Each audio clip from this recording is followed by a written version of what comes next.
Good morning, everybody. Welcome to the stream. Thank you guys all for being here. I appreciate it. Vladimir, David, Obesia, Mike, JK, welcome, guys. So we're still in Dragonblight. I turned in a quest, and I got a follow-up. We need to go feed some Scarlet Onslaught guys to a bunch of rats, which is a pretty gruesome way to start things off. So I'll pop us in the queue also. Ashul Narub, An Kahet, and the Nexus still. Right. Jess, good morning. Thank you everybody for being here. I guess we'll go do this.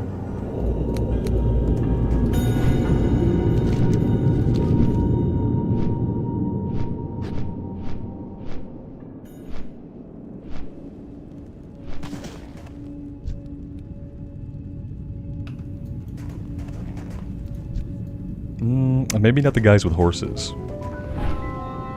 Maybe we go after the guys that don't have horses. I feel like if I had picked the quest up in a different order, maybe I could have come in here one time and done all the quests at once. As it is, we've been back in here 3 different times now for 3 different quests. At least they're getting a lot of use out of this little area. Feeding Scarlets to rats. Yeah, I think so.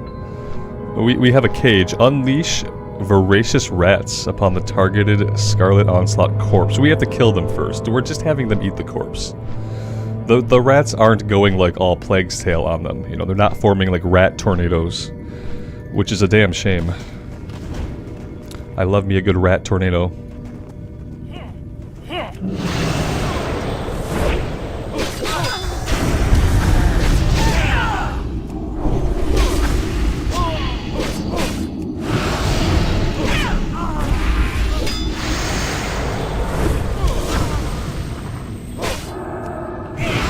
Ra, good morning. Welcome to the stream.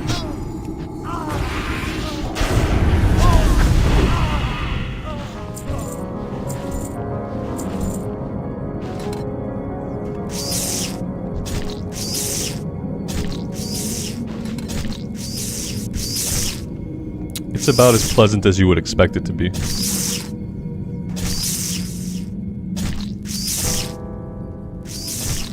A Ratnado should be a mage spell. It should be an Unholy Death Knight spell. I think if you're an Unholy Death Knight, you should be able to control rats and like send them in Ratnado style.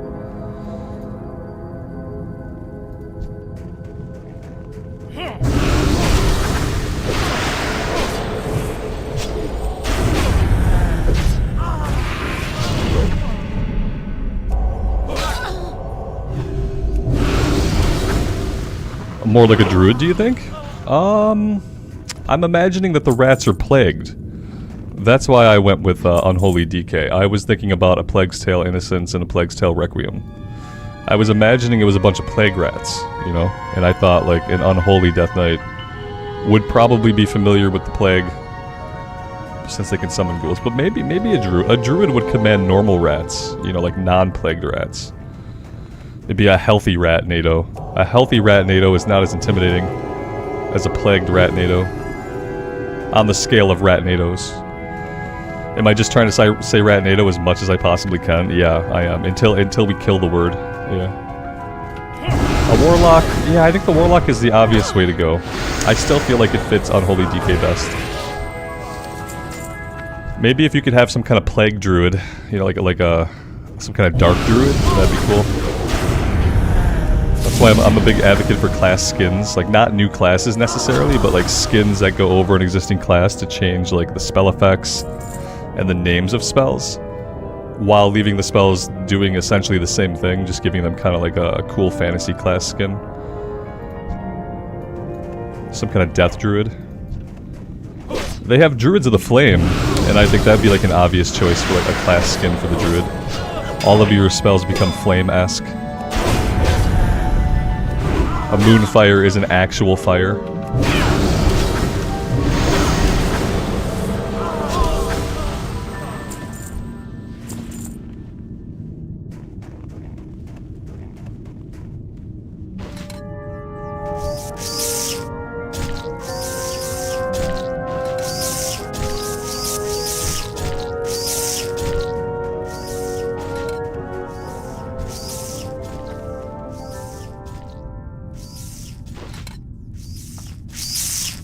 David, don't give them that idea. David says Blizz could make bank selling spell skins. Don't give them that idea, especially on like the small scale of like a spell. That'd be like a microtransaction. I want them bundled as entire like class skins, like dark ranger skins for hunters and rogues that change up the abilities, flame druids. I'm sure there's like a million different things we could think of. Yeah, but you're right. The way that they would do it is like if they could sell them for money, that might be the thing that would push them over the edge into like greenlighting that. That would be a way to get the shareholders to greenlight it. Like, oh yeah, class skins, $15 a pop, $25 a pop. Let's do it. Greenlit. Let's get that in development right now. Let's not fire 200 people. Let's have them work on class skins. We'll sell them at a premium. I mean, if that's the way it gets done, I don't know if I would buy any. But if that's the way it got done, then maybe I wouldn't feel too bad about it. I feel like you have to make some of them available in the gameplay. Like some of them have to come from quest rewards. But yeah, I feel like selling some of them would be okay. Listen, think about Heroes of the Storm and how monetized that was. Anybody buy skins for their favorite heroes in Heroes of the Storm? And so if they can do that kind of stuff in like Heroes of the Storm, then yeah. If that's what puts it into development, I think I'd be okay with it. I don't think I would buy any myself. $100 for the set. $100 for a bundle, Mike. They can't sell everything at once because they're gonna have to make more. They'll do like $100 bundles, you know. It'll be themed like the flame-esque theme. You get like flame druid, you get flame shaman, you get flaming death knights. I don't know. You know, they'll do it as like theme sets, holiday sets. The sky's the limit. When we can monetize things, the sky's the limit as far as like what we can develop and what we can do. 50 cents each cast. Or you could subscribe to the spell for $10 a month and get unlimited cast on us. Join our family plan, now with unlimited casting.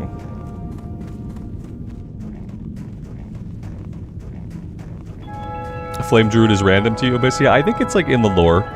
I'm not like super familiar with the Druid lore, but I feel like Flame Druids of the Flame have been around for a while.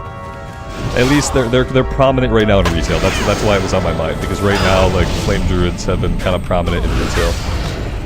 I don't know about their existence like before recently, but I haven't followed like actual lore in a long time. Ever since like the end of BFA, going into Shadowlands, like I kind of gave up on the lore. So I swear I will click these rats. I will. I'm glad the Warhorse is just kind of hanging out here. That's nice of him. I'm having so much fun killing Scarlet guys, I'm just forgetting to click the rats.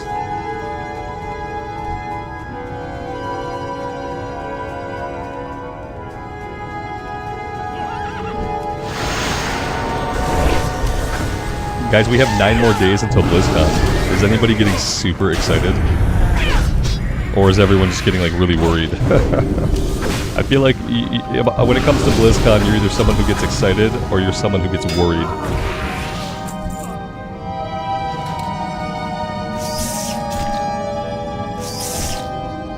We're plotting the downfall of WoW. We're plotting the rise of WoW, because they're gonna make so much money off of class skins that the game's gonna enter like a new golden age. Now granted, only 12 people are gonna play it, but those 12 people are gonna be uber whales, so it's not gonna matter.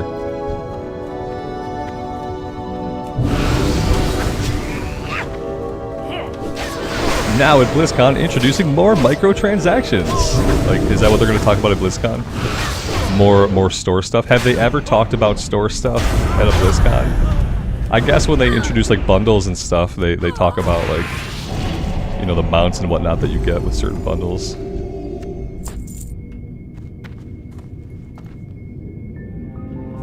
Yeah, that sounds like every expansion of Elysia. You're excited for 4 new zones, 8 dungeons that takes place on some new islands. Yeah, that you just described every single expansion. A new island that somehow fits somewhere on the map that's growing more and more like polluted with islands. Like, how can we shove more land masses onto the side of the planet? No, see, that's why we're going to the other side of the planet. Now, granted, we'll still be going to an island. It'll just be an island on the empty side of the planet.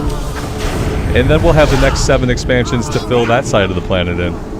And then eventually, the planet will just be burgeoning with land masses that somehow nobody really knew about beforehand. Oh god, lay on hands already? Okay. My pally's feeling weak today. I don't know what's up.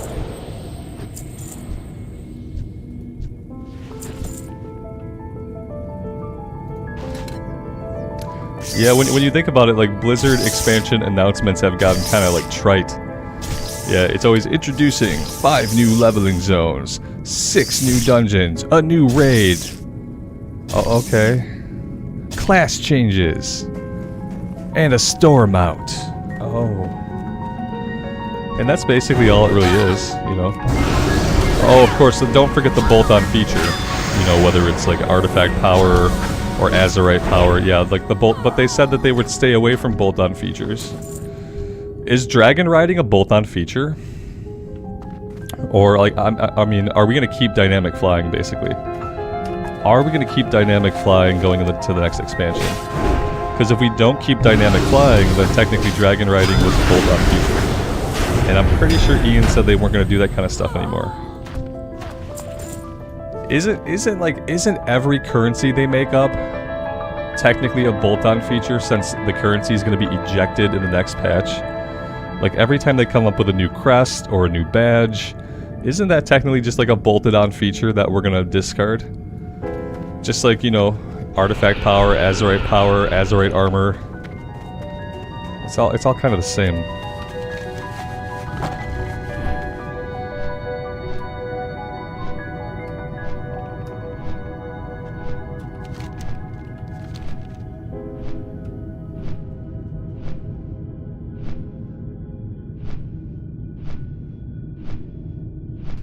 All that being said, I am excited for BlizzCon. It doesn't mean that there won't be like really cringe parts of BlizzCon. But I think overall people will hopefully be happy. As long as they don't announce any like big monetization changes. Introducing monetization changes, like that's not really a... Like, you don't really do that at BlizzCon. Like if they were going to change how the subscription worked or anything like that, I think they would announce that at a different time. It's not really like a BlizzCon thing. Oh god, we have a vehicle quest. Oh jeez. I thought it was a bombing run. It's not. It's a, we gotta get in the tank. I don't want to get in the tank. Embrace the shadow. 2% upgrade.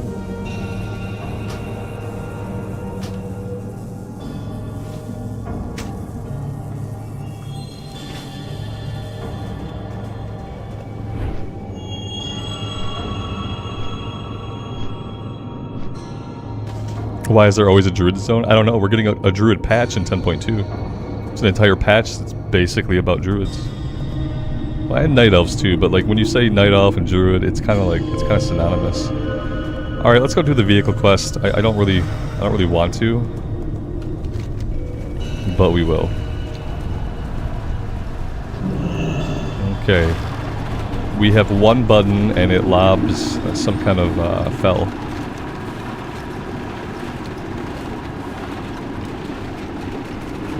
David says, because Druids need all the help they can get. That's probably true. I feel like Druid is like the coolest class that nobody wants to play. That's kind of what I think about Druids. They're the coolest class that really like nobody is interested in playing. I wonder if part of it is because there's so many different things you can do on a Druid. Maybe it's just daunting for people. Because all the specs are so different.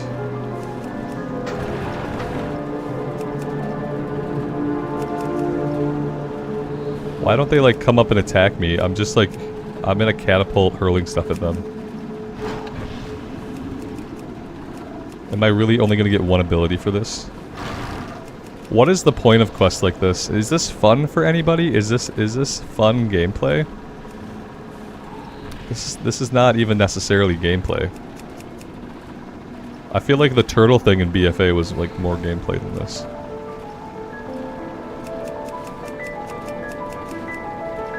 Jason doesn't want to shapeshift. Yeah, I hate it too, Jason. Yep. That's why I don't play Druids. Because I don't want to shapeshift. And that's like the whole point of the class. You know, and like the thing is though, they've got some really cool shapeshifted skins. But ultimately, like, I'm the kind of person that, like, at the end of the day, I want to see my character's armor. I feel like if I played a Druid, I'd probably have to, like, change my appearance all the time. Like, every day, my Druid forms would be different. Because I don't know how else to, like, have it be worth it, you know? I don't get to see my character, so there has to be, like, another benefit. The benefit could be that I look different every day, I guess. I am going to level the Druid in retail eventually, because I want to get the Night Elf Heritage armor. And I feel like if I have to level a Night Elf to 60, it should probably be a Druid. I can't think of what else would be more appropriate.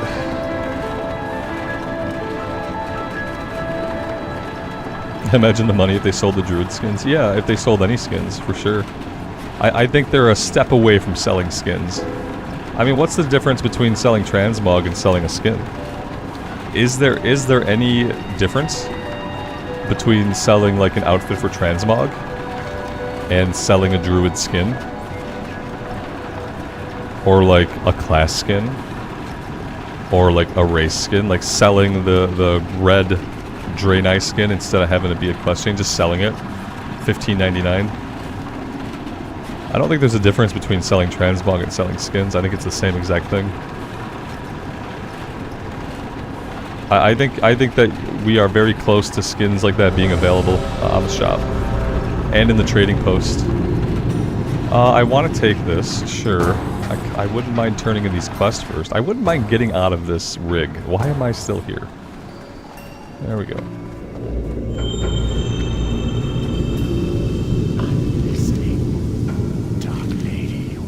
The quest was called Spread the Good Word. We were spreading plague.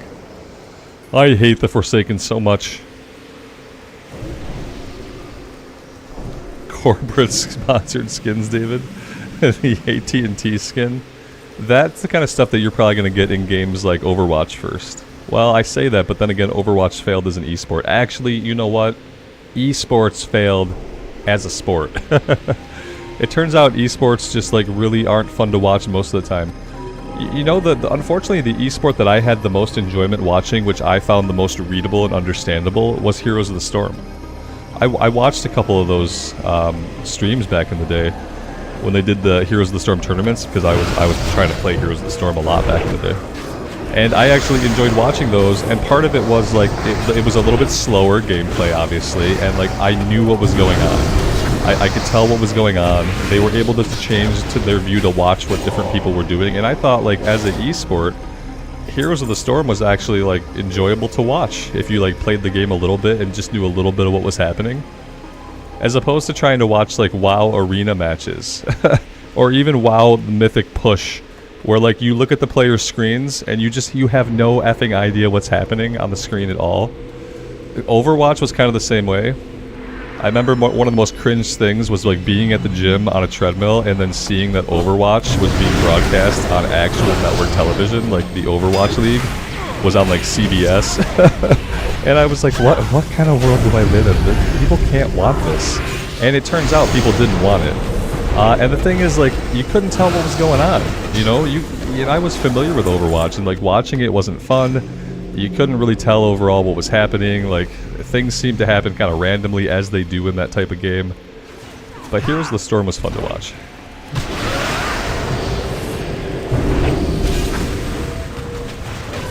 Oh yeah, StarCraft, similar to Hero, StarCraft esports might have been fun to watch. The same thing there. There's like a build-up phase. There's the attack phase. Like, it's a little bit of a slower like roll, as opposed to like frenetic action, characters jumping around wildly, like effects going off all the time. Like, I feel like, yeah, like RTS and MOBA, like those work pretty well as esports, I guess.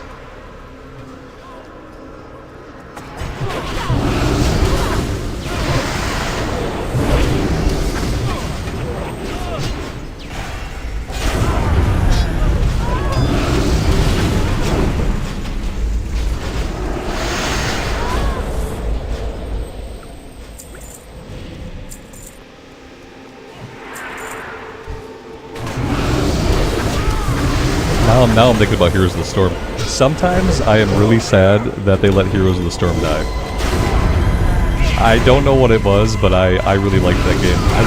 I wasn't super good at it, you know? I wasn't terrible at it, I was getting better. But I liked it enough to want to get better at it. And I'm not usually like a PvP person, I'm not really like a MOBA person, I've never played League of Legends in my life. But I liked Heroes of the Storm. And it's super sad that they just abandoned it. They're like, they did the thing that MMOs used to do for WoW. Like, I remember when a new MMO would come out, and if it didn't kill WoW in the first like couple months, it was a failure. Like, they took that same mentality with Heroes of the Storm. They're like, it didn't kill League of Legends.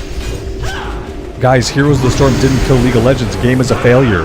Are we still making tons of money on the cash shop? Yeah, but it didn't kill League of Legends. People are still playing League. And so they did the same thing with their MOBA that like other studios did with their MMOs when compared to WoW. They were like, well, it's not beating WoW, must be a dead game. And so like every MMO failed. That's what Blizzard did with Heroes of the Storm.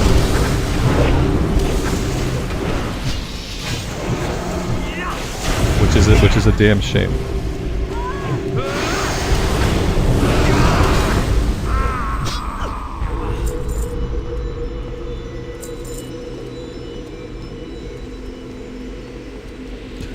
Obesia, Taco Bell is not really Mexican food. Let's be clear about one thing, and that's that Taco Bell is Taco Bell food. I don't think that anybody, you know, would necessarily make a case for Taco Bell being. I get what you're saying. More to the point, they probably just don't like it because it's garbage. Sorry. But yeah, it's not Mexican food. Yeah, Jason got there too. Like, we have some good like Mexican restaurants here in Michigan, a couple. And like, so I know the difference. I don't think Taco Bell even claims to be Mexican food. They're just Taco Bell, you know. Yeah. Yeah, people in Quebec just don't like Taco Bell, which is smart of them. Yeah, it's really smart of them to look at the food Taco Bell offers and go, hard pass. You know, they did a public service. Now, granted, I don't know where people in their 20s are gonna go when it's late at night and they're hungover or drunk and they need somewhere to eat. Like, I don't know what they're gonna do.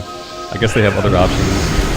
They can't go get 7 soft tacos and some cinnamon twist, which is a little bit sad, but it's probably worth it to protect like overall health in the communities, just to not have Taco Bell around. I don't know where you're gonna get a 64-ounce Mountain Dew at 2 o'clock in the morning, though. Yeah. French taco places. But French tacos are not tacos. Yes, exactly.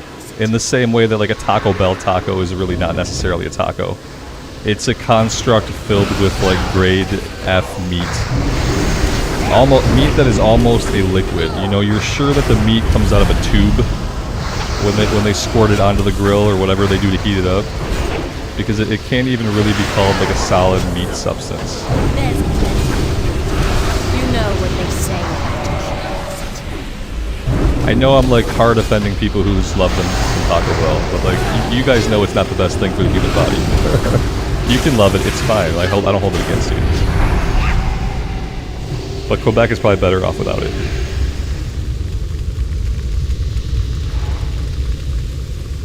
Even the meat was non-meat though. They come in non-meat versions. I think even when it was meat, it was not really meat, you know.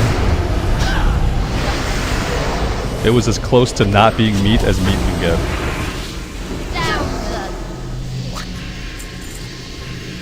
Monica, good afternoon and good morning to you. Sorry, I'm on a mad tirade about Taco Bell, and I probably missed a bunch of people. Thank you everybody for being here. If I've missed you while I've been ranting about Taco Bell, I'm sorry. I appreciate you all being here.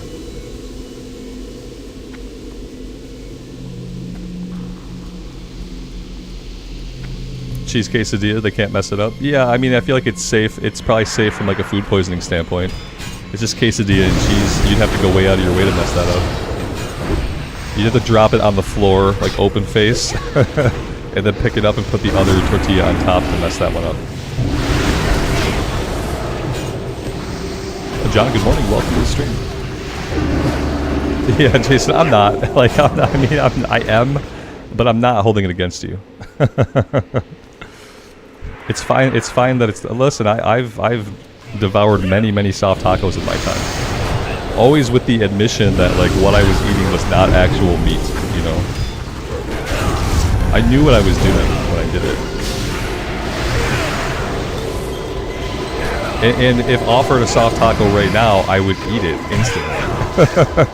But the thing is, I just avoid it. You know, I'm never near a Taco Bell. That's how I get out of it.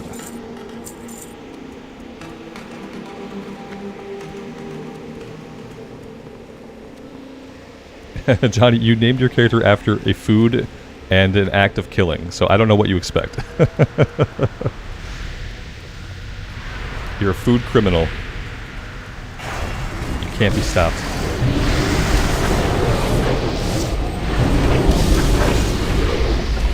Agent Dad, that's awful. Yeah, that's terrible. One time I ate an Egg McMuffin and it caused me to eject the McMuffin shortly after eating it. And after that, I took like a 10-year hiatus from eating anything from McDonald's. It was like 10 years, maybe even more, before I like tried I had a quarter pounder one time. My wife was like, "Oh, do you want me to pick up a quarter pounder?" And I was like, "F no." And I was like, "Well, okay, I'll try it." But yeah, after they food poisoned me, like, it was a gentle food poisoning too. Like, I just ejected it. But I was like, no. It took a decade for me to go back to any kind of, like, fast food. I can't imagine being in the hospital for 2 days with food poisoning. I've had it where, like, multiple days I'll be just, like, laid out, emptying the contents of my stomach over and over again. I've never gone to the hospital for it. Usually what gets me is chicken. I'm really wary about chicken. For a while in my life, it felt like every time we had chicken, like I would have stomach problems. So I'm very wary of chicken. It's essential to have a meat thermometer. That way you can make sure that your chicken is 20 degrees hotter than what is recommended.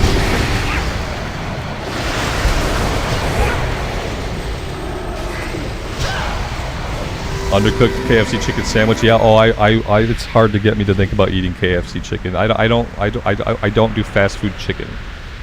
Like, I don't do fast food chicken, period. Like, I'll do, like, you know, the burgers and stuff. Sometimes I'll have a quarter pounder, and that's fine. But I'm never gonna do a chicken sandwich because there's no way. I don't barely trust myself to cook chicken to the proper temperature. I am not gonna trust a fast food place to do it. Yeah.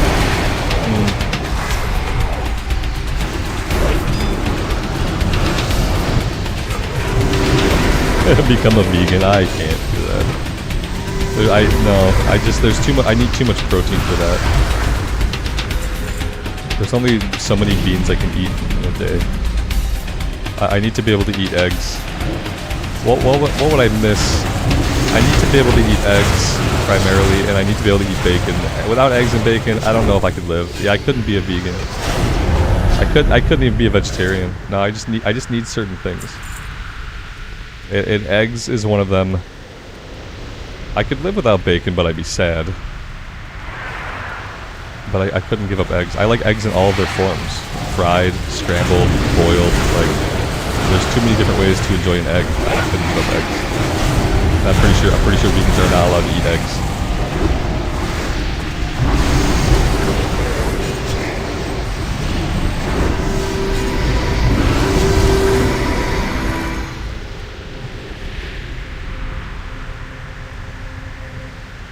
Game is loud right now. I'll tap it down a little bit. I can see that it might be a little too loud right now. I'll tap myself up a little bit, and maybe that will be okay. There we go.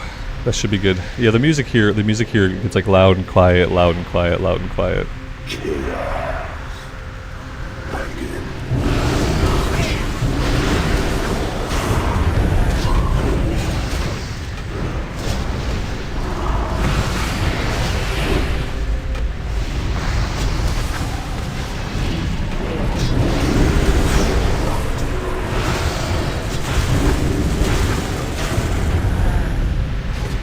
This shaman is rocking it. What is he? Oh, he's a melee shaman. He's kicking it out. Granted, I haven't paid attention to anything this entire dungeon so far besides chatting with you guys, so I don't know. Let's see. What kind of gear is he rocking? Oh, you've got... Oh, okay. Yeah, he's got, like, maxed out heirloom stuff. I didn't know heirlooms went all the way to 80. Huh. I probably should get heirlooms someday. I should probably get heirlooms for cataclysm leveling. I need badges. Tons and tons of badges. I'm not going to use my badges to get any actual gear for this character. I'm going to use all my badges to get heirloom gear.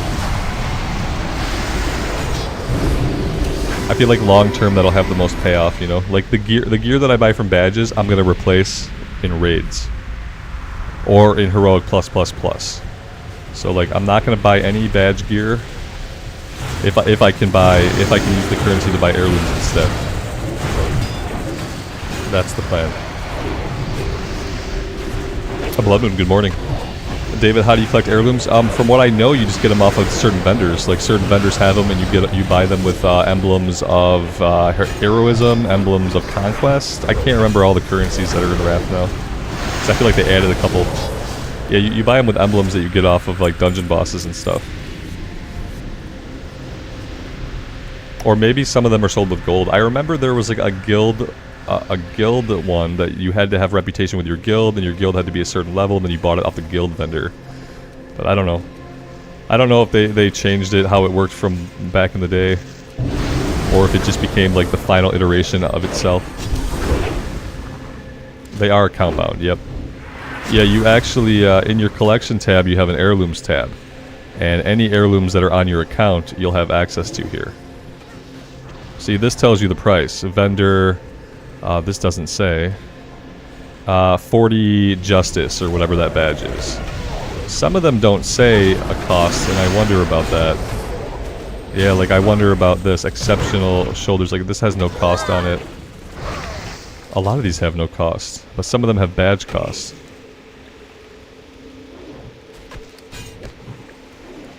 The ones that don't have a badge cost, where do I get those from? You don't just buy them with gold, do you? I don't remember that at all.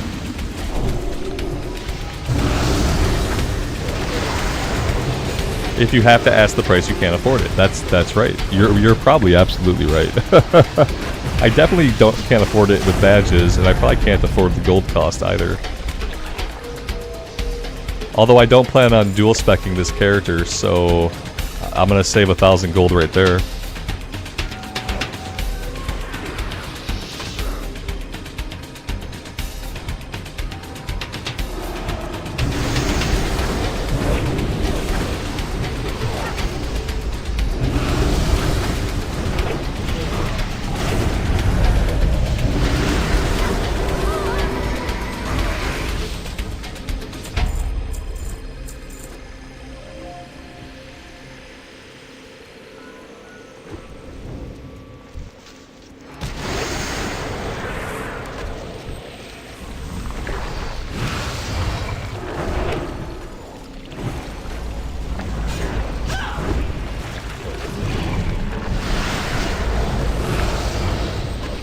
My coffee is the perfect guzzling temperature. It's not too hot, it's not too cold. It's perfect for like guzzling a lot of it in a very short period of time. So I'll try to refrain, but this moment only comes like once a day with coffee. It's usually either too hot or it's too cold.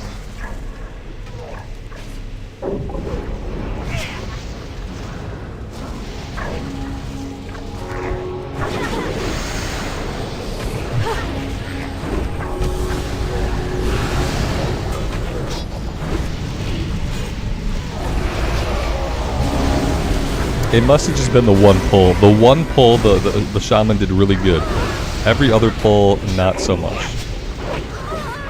Overall data, he's at the bottom. Okay, I thought for some reason he was doing like really good. But no. That is not the case. He is doing okay. I thought there was something going on with Enhancement Shaman that I was not aware of. But no. They're still B tier or C tier DPS. Everything's fine. Status quo is intact. He's doing a lot of single target damage. Is that what his strength is? He's like cranking out some single target. Let's see if we can like manage to get ahead of him. Nah, I don't think we're going to. He's got Heirloom, so I guess he's kind of like cheating, right? A cheater! His Heirlooms are cheating! Yeah, we didn't catch up to him. I blame the Heirlooms.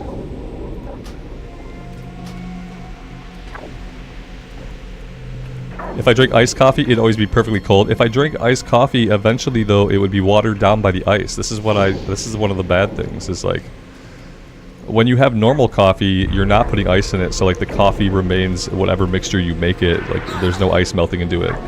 But with iced coffee, eventually you were going to end up with something that has a much higher percentage of water in it than what you originally started with, which then dilutes your coffee and makes it less effective. Boom! How do you like them apples? Coffee degradation due to ice. Now someone's going to tell me about their $700 thermal mug, which never lets ice melt and in fact hardens the ice over time until it becomes dry ice. That's what's coming next. Not if you have this $7,000 Yeti mug. It makes ice for you and sustains it for eternity. Austin, good morning. Welcome to the stream. Thanks for being here.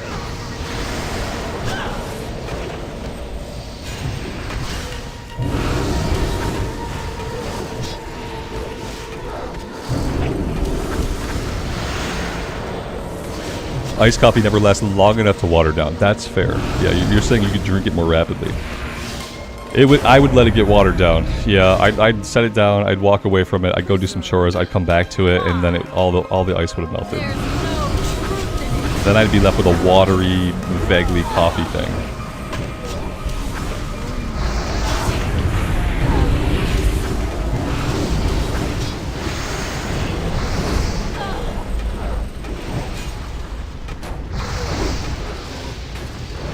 Be Sad Dog, good morning.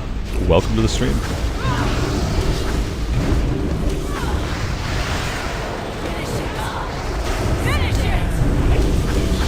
David says, now I'm craving iced coffee and Taco Bell. Is that an okay combination? I feel like it would be.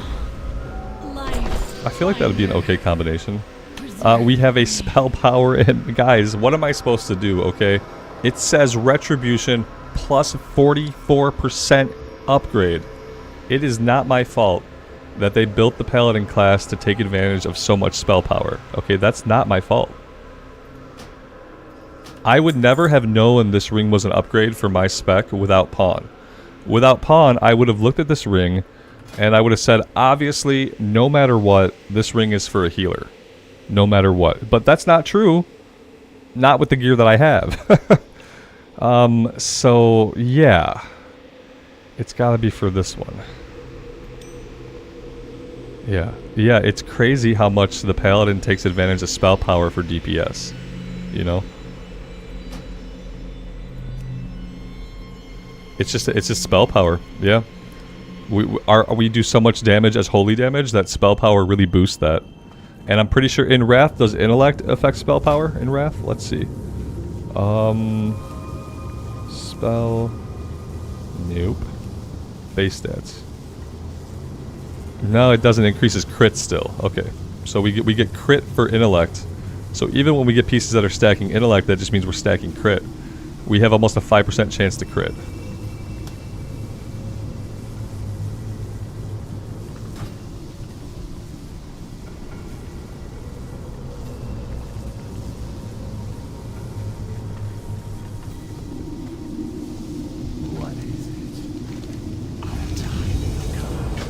Alright, let's go back into the queue.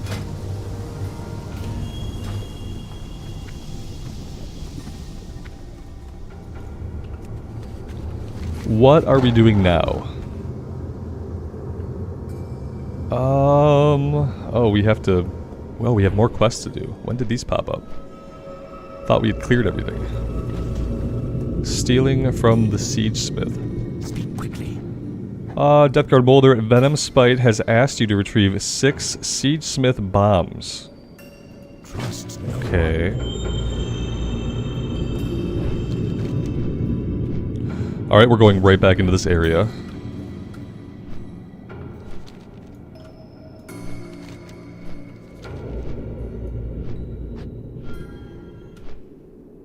Steven, when you lived in Okinawa, there was a place called Tacos and Coffee. I feel like it could go together. You know, they make breakfast tacos too. I don't know if that place did, but like breakfast tacos are a thing. It's a thing that we made up, but it's still a thing anyway. And so like coffee and a breakfast taco, breakfast burrito, I mean, that works, right? I feel like it'd be fine. I'm trying to figure out, like, for some reason, like, and I can't figure out what it is, like, questing in Wrath feels like so very different than questing in Vanilla era. Like, it's really prominent to me when I go one day and we do hardcore, and then the very next day we jump in and we do Lich King. It's like the questing feels different. And I think it's a couple of things. I think part of it is the proximity of the quest to the quest giver. Like, it's usually pretty close, but there's something else going on too. And I can't really figure out what it is. I pay attention less. I pay attention less when we're playing Lich King. Maybe that's just because I'm not worried about getting killed. But like, I feel like I pay attention to the questing less. It just kind of flows. Like, I just kind of do it. I don't have to think about, like, I don't know any of these quests. I'm not familiar with any of them. Ideally, then I would have to read the quest to figure out what I'm doing, but like, I don't know. They just flow. Sometimes, though, what I'm finding, especially here in Dragonblight, is they keep sending us back and forth, like to an area and back. Back to the area, back to the quest giver, back to the area. They've been doing a little bit of that. But that's felt like a Dragonblight thing. So all I'm doing here is picking up bombs. No, I'm not. Yes. The bombs are on the guys and the bombs are on the ground.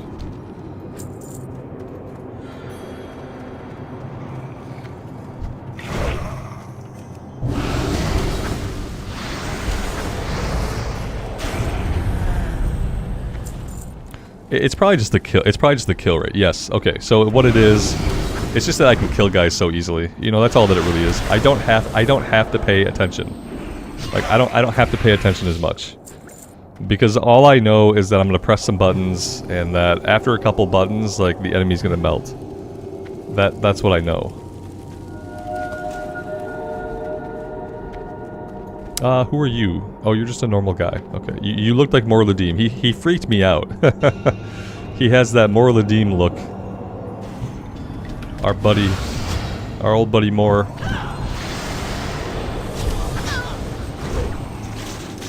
Varg, good morning. Welcome to the stream. Thanks for being here.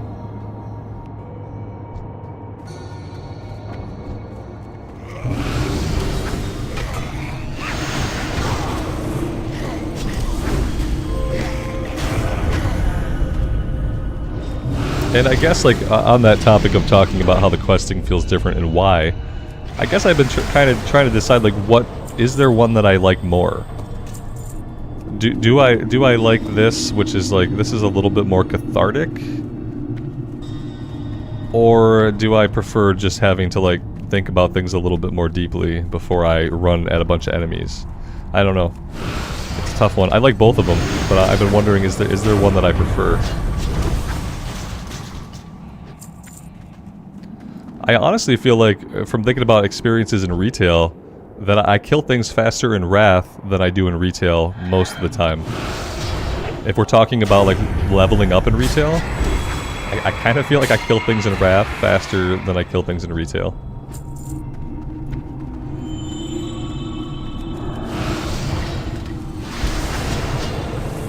There's my hot take for today. Wrath is easier than retail. What do you got?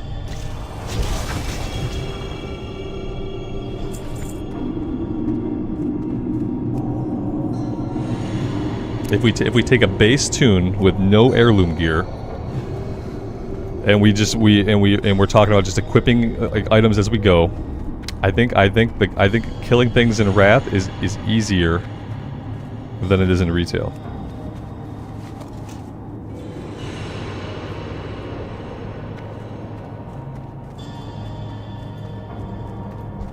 Ponder that for today.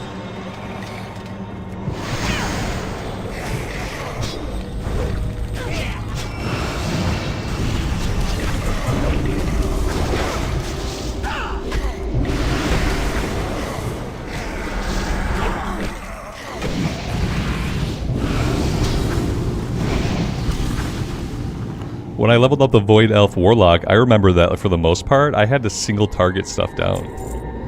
Like, I couldn't even really do, like, a lot of AoE for the longest time. A lot of it was, like, single target and, like, a little bit of cleave. Whereas, like, on this Paladin, I can just run in and pull a bunch of stuff. Maybe it's a Paladin thing. Maybe Paladins just feel super easy in Wrath because they're overpowered.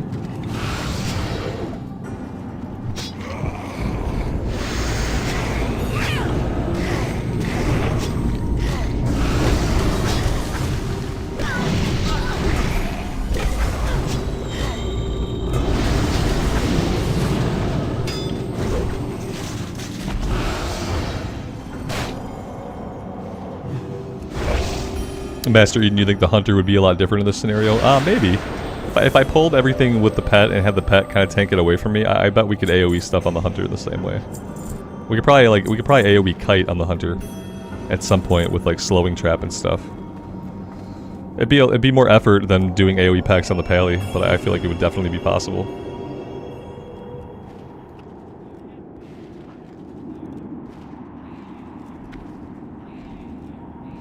It could just be a strong class, but yeah. I do feel like, ultimately, like, this was the expansion when, like, the average enemy got really easy to fight. Like, your average enemy taken one-on-one, like, is basically nothing. You know? You could walk away from this, and, like, it probably still wouldn't kill you. You'd probably auto-attack it down.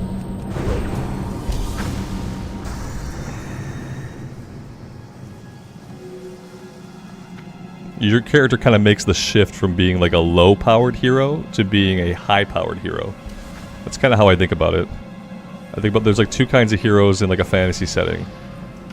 One of them is like, you know, the lower powered hero who is confined to a certain set of abilities and strength. And then there's like the high powered hero who is like basically infinite in their potential, can grow to become incredibly powerful compared to the world around them. And I feel like at some point the WoW characters, like they went from being a low powered hero, like an adventurer with some abilities, to being high powered like superheroes. And I think Wrath was kind of the start of that, like, just being more like not a class fantasy, but almost like a superhero fantasy. You know, you're very, very powerful. You're not just a paladin adventuring who's like becoming a paladin. You are like an uber paladin who runs in and wrecks everything. You have no fear because you are protected by the holy light. Like there's like a big shift, and it seemed to have happened like right around Wrath.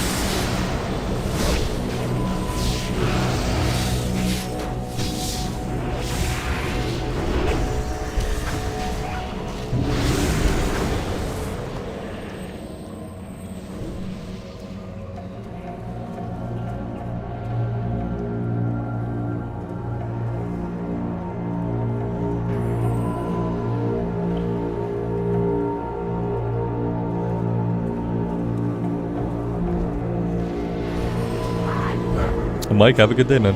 See you next time. Take care.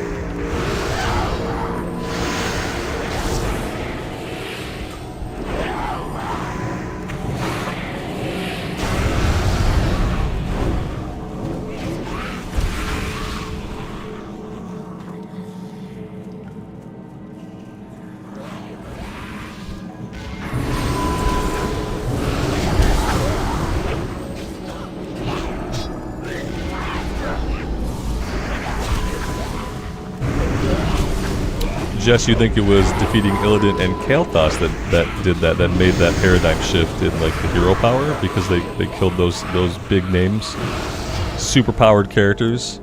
Yeah, yeah, sure. But then like I think like, well, how many of you did it take? It was like 25 of you. But yeah, I think maybe that could be it. Like maybe that just is like that was kind of like the natural progression of an RPG character, is to just get more and more and more powerful over time. So when you have a game that goes on like expansion after expansion, year after year for decades, it just makes sense, I suppose, that like your character would get to a point where they are going to be like a superhero level of character. That's where we're at today. You know, but it's what I forget is that it got that way like pretty young in WoW's like history. Like by Wrath, yeah, like we are the superpowered character who, you know, we've killed Illidan, we've killed Kael'thas, we've killed an old god or two, or at least their physical forms. And by the end of ICC, we've killed the Lich King, and we could basically solve any martial or intellectual problem on the entire planet ourselves through tenacity and spunk and grinding, lots of grinding. So yeah, and I guess like there's not really like a walking that back. People often say they want like a reset for WoW. It's like, I think that's like, you think you do but you don't. Because then, especially in retail, you're going to go from this like super powerful character to feeling like really weak and miserable if there's any kind of reset.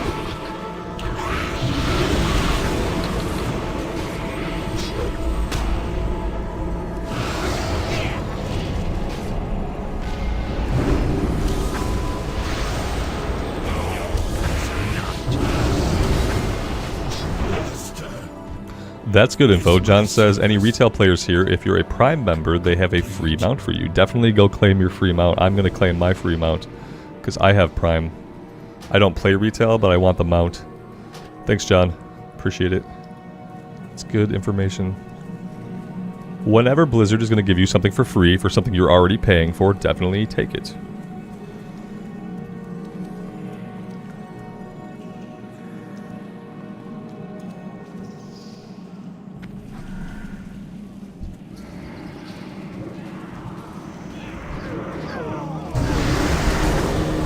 I don't know if the tank would realize this, but by choosing to pull them up here and take them in this corner for a minute there, he was probably line of sighting his heels. Usually you pull this one back if you're going to do it that way. Look, we didn't avoid this guy anyway. Still got the big guy.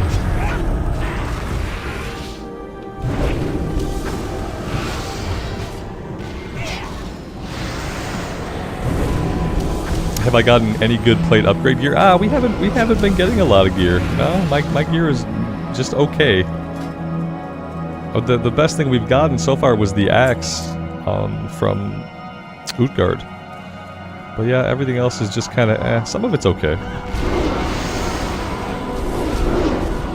A lot of it is still green stuff.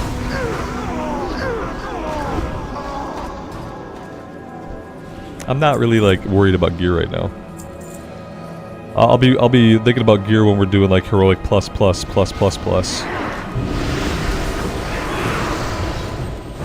Which I plan to do as soon as I hit 80. All right, who's gonna carry me through heroic plus? Because yeah. I'm sure the queue wants you to be a certain item level or something before it lets you queue up. Although that might be a good question. Anybody who's level 80, can you actually LFD heroic plus? Otherwise known as Titan Rune Gamma dungeons. Can you LFD them? And if so, like, what are the restrictions on LFD? It had to be gear based.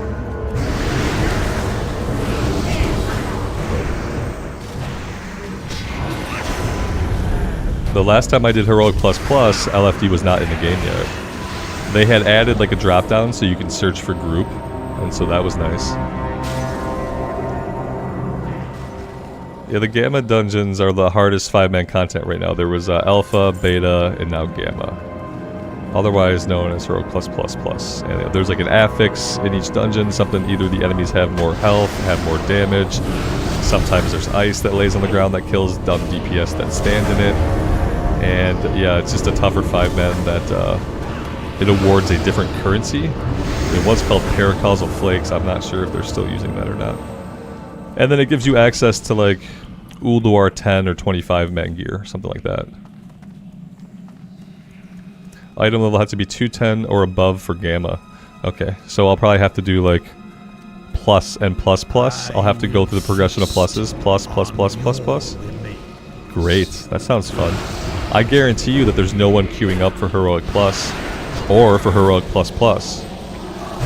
Because, you know, most people are going to be doing the newest content. So that ought to be fun. And so I take it that you can use the automated LFD to find groups for the Heroic Plus runs.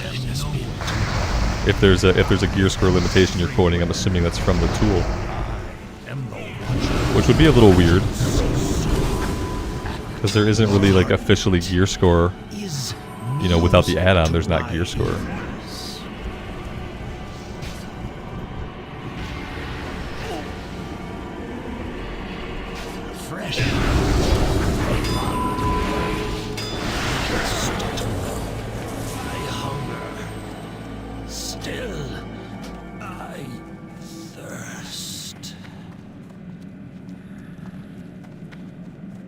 Is there a gear score limit for the Alpha Rune dungeons for the Heroic Plus? So maybe I'll have to buy some stuff on the auction house if there's like a bar to entry for the Heroic Plus. That's if there's people queuing for it or doing them at all.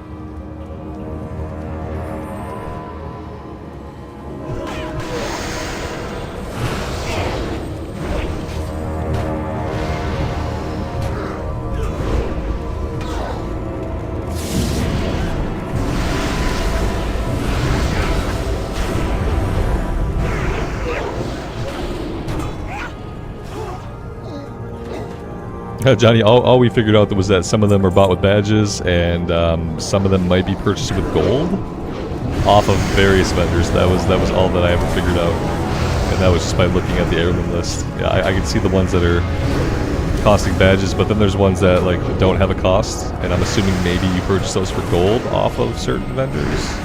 But I have no idea. Yeah, we never found anything out.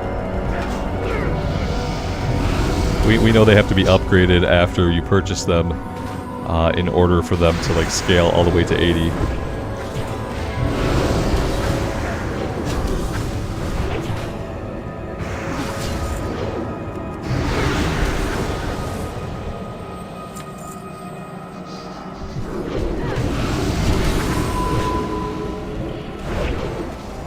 Yeah, Jeff, I feel you, man. I'm hoping that having the guild will, like, help us not be stuck, you know? That we'll have people willing to help out with some lower tier stuff to get people geared where they need to be to do the newer stuff. I'm hoping that, like, having a guild will solve that problem. That's the dream. That we can find people that want to help the guild get geared up to do the higher level stuff so we can go kill the Lich King over and over and over again. Eventually. And then I guess Ruby Sanctum, whenever that comes out. In 11 weeks.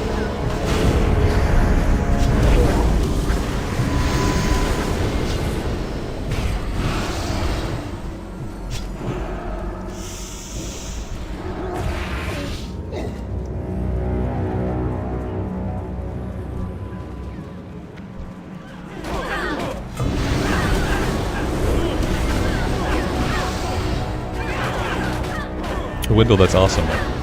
That's always much appreciated.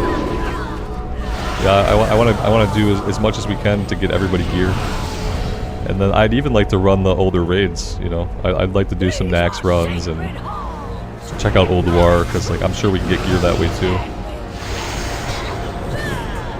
I mean, we could just spam the heroic pluses, sure. I feel like that's a possibility. But it would be nice to get some groups together to go back and do the older raids.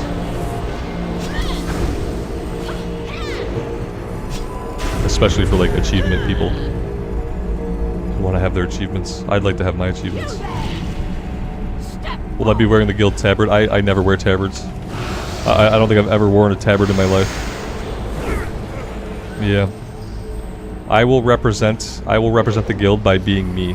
And by being here. Yeah, I don't even know if we have a tabard in Wrath.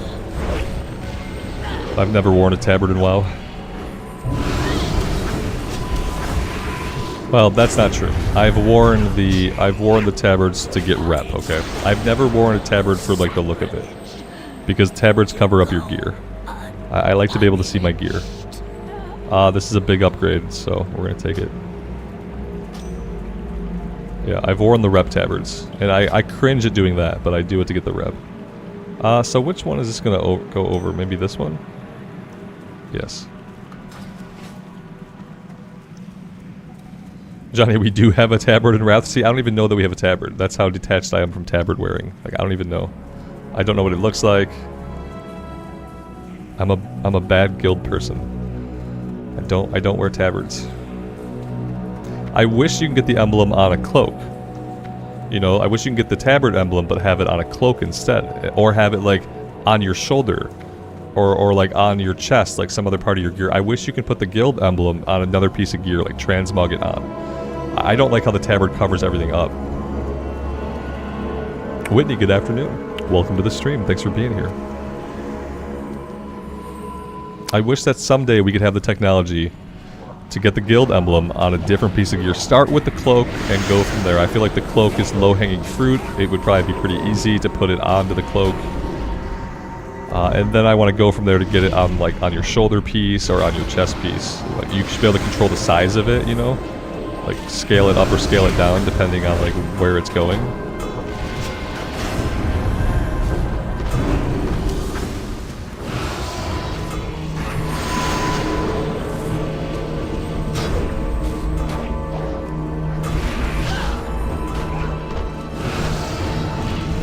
This guy has some really annoying mechanic where he puts you in a little pocket dimension and then you have to kill all the other people in your party, like their shadow reflections. We're not going to have a problem with it, thankfully. It's a real pain on a healer, like when you don't have a lot of damage dealing and then you have to kill everybody in the party. The healer's always the last one out, everyone has to go help him.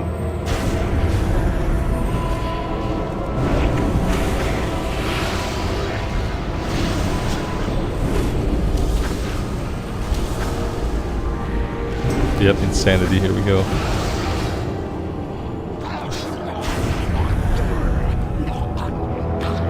Alright, now we gotta kill everybody.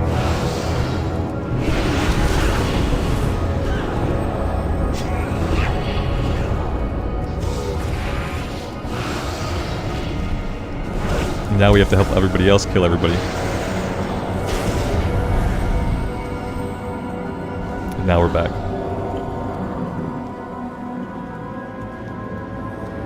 Oh no, wait, we got one more guy. Now we're back.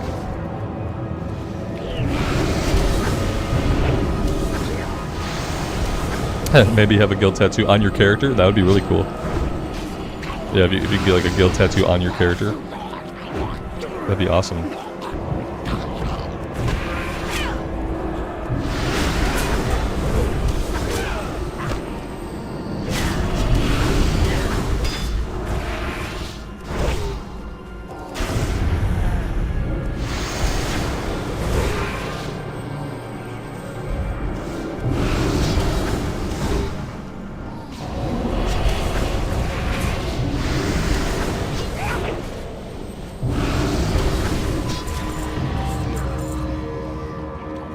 Oh, there we go.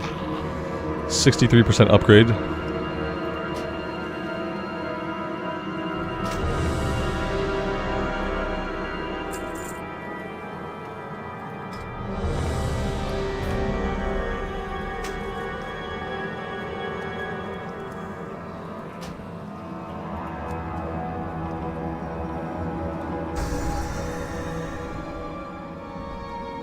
Oh, Johnny, have a good time, man.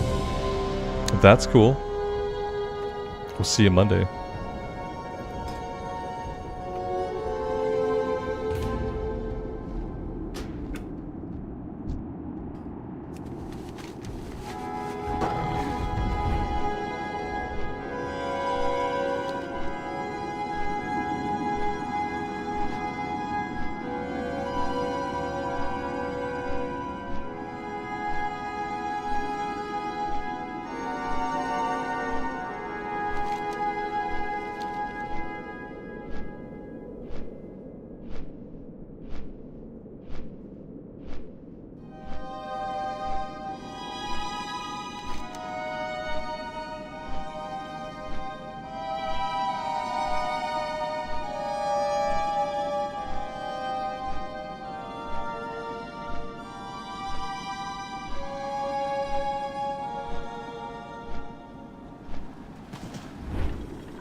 What now?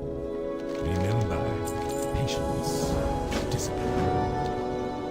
Oh god, is he having us use another weapon? New Hearthglen Balliste Bombarded. It sounds like another vehicle thing. Use the Siegesmith bombs to bombard 5 Ballistae. Maybe we just go over there and use the bombs. Maybe we don't have to be on a vehicle. That would be ideal, if we can just go click them. Yes, Master eating the boots? They were. Yeah. That's what we just got.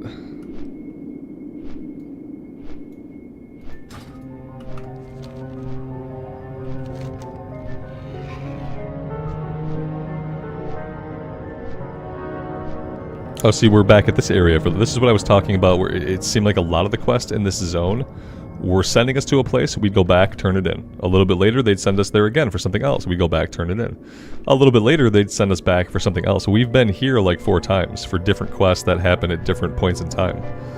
It's just like, it's like a really high reuse of the area. Okay, so we're bombing stuff. Ballistaes. Oh, this is a Ballistae.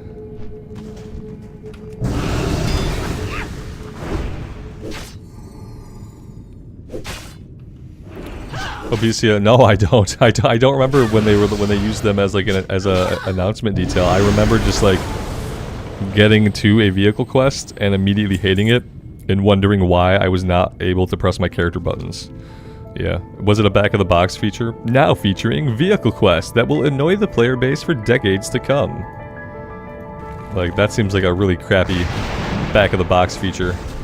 I'd rather have an artifact weapon. Now featuring Vehicle Quest. Now featuring the Dance Studio. Oh wait, we never got the Dance Studio.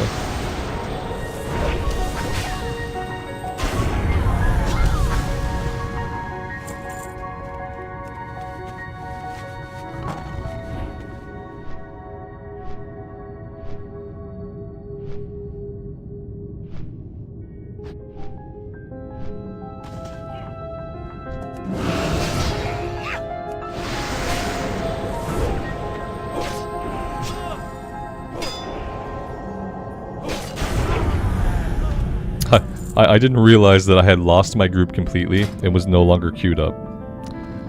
That I did not register that fact. There we go. We're back in.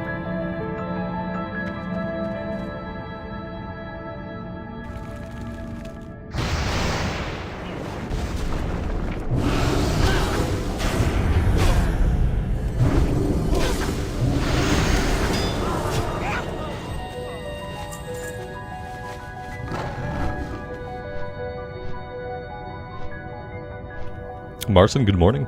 Welcome to the stream. Thanks for being here.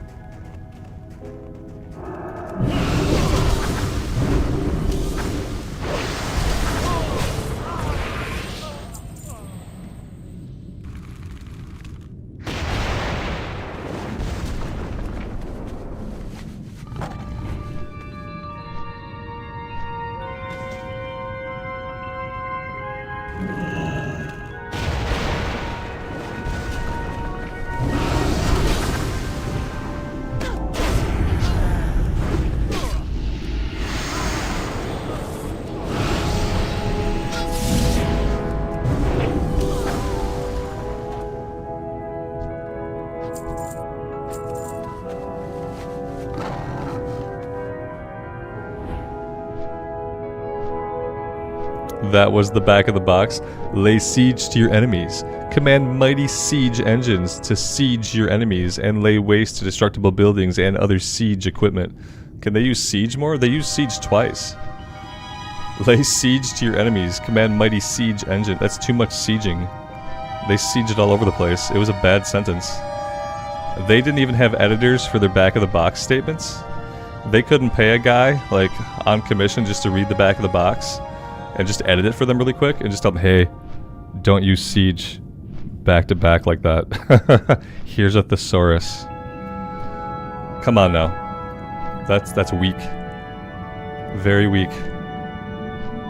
Mark, good morning. Welcome to the stream. Mighty siege engines. Oh man. It feels super mighty when you're in the tank and it's just kind of listlessly rolling. When you stop and you click a little thing for, you know, a template to lay down, it feels so mighty. I always feel super mighty when I'm doing a vehicle quest. No, I feel mighty as my character. You make me feel dumb and infantile. Whenever I do a vehicle quest, I feel dumb and infantile. It's like those children's toys that have like 3 buttons that they press that like they push the shape and it pops a thing up. Like, yeah, I feel like I'm playing a baby game. Whenever I'm in a vehicle, I don't feel mighty. That's for sure.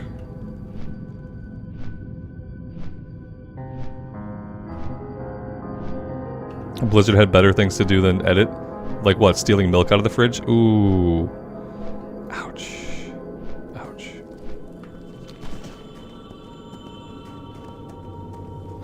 Yo, dog, we heard you like to siege.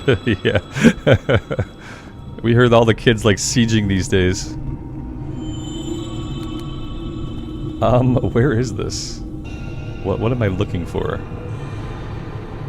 I did this. Okay, I bombard. Okay, he's over here. Okay, it's a Questie issue. It's a Questie issue. What would you ask of death?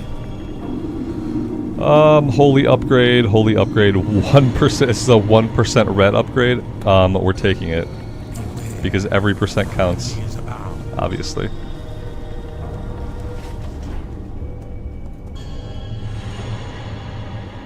Siege in French means seating, like a chair. It gives the statement like a whole nother meaning. Make your enemies sit down. Command mighty sitting chairs to bombard your enemies and lay waste to sitting. Yeah, it gives it a whole different meaning.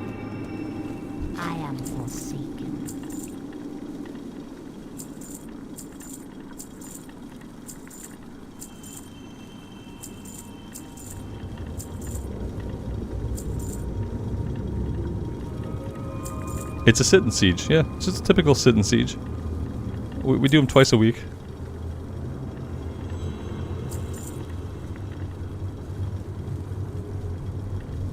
Alright, that's good. Okay, so what are we doing now? We don't seem to have anything else to do here. We have a breadcrumb over this way. I'm gonna stop by here first. Yeah, we're gonna go see what's going on.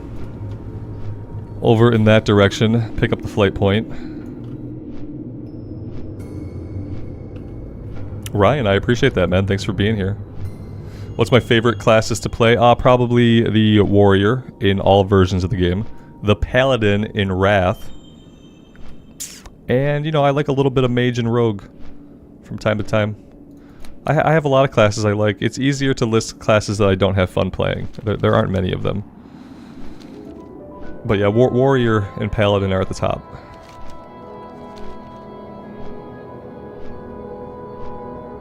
Is it a setting or an add-on for me to see the health and mana count, Chris? It is a setting. I don't have an add-on affecting this. Now, where it would be? That's a good question.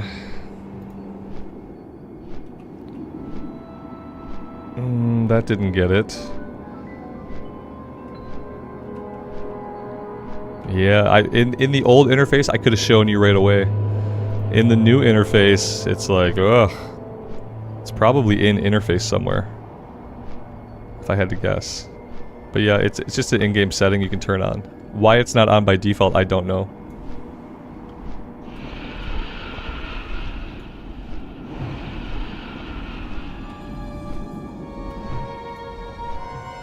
There was probably like an easier way to get up here.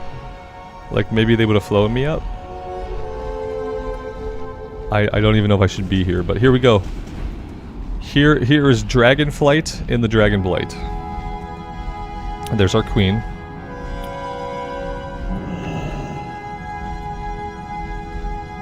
So this is the different model. Yeah, this is obviously not her. This is not her BFA model or her Dragonflight model. At least I hope they wouldn't have replaced her retroactively. Yeah, it's beta Dragonflight. Yeah, exactly. Why is she so much taller than us? That's not fair.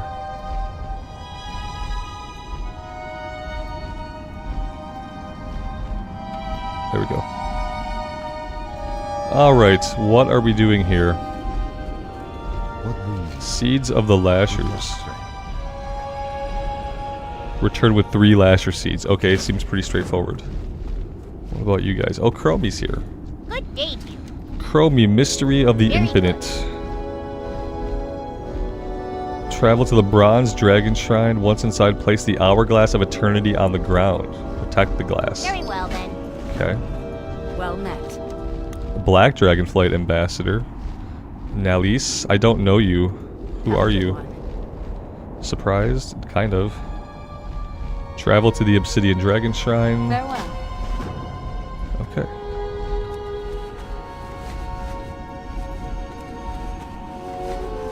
Yeah, it does have a lot of Dragonflight vibes, obviously. Yeah. Are there any other quests here? I don't see any. I'd like to get the flight point. Let's do that.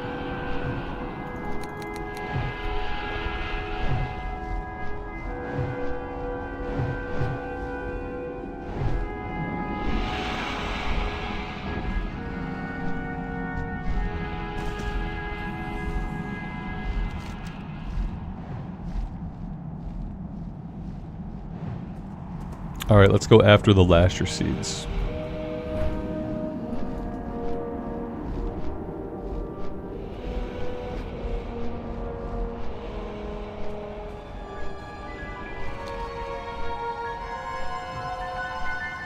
You thought reptile blood freezes in cold weather? Yeah, I mean that's assuming they're reptiles though. I guess we don't know what they are. You know? They look like lizards, but also magic. That's the answer to everything. Magic.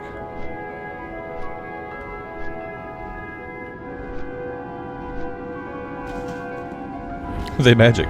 Right. Exactly, JK. That's it. They're magic.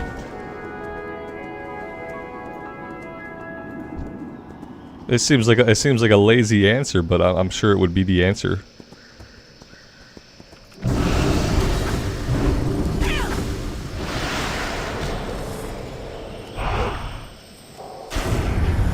Like, there's probably one guy at Blizzard who could tell you physiologically why they could tolerate the cold. He could, like, really boil it down for you and get into the nitty-gritty. That's, like, one guy who's thought about it. He's written it down in his notebook. But everybody else would just say, yeah, magic. They're magic. Did you miss the magic part? But there is one guy who knows, like, who has, like, done the faux science of it and written it all out. I guarantee it. Although he might not be a current Blizzard employee, I guess.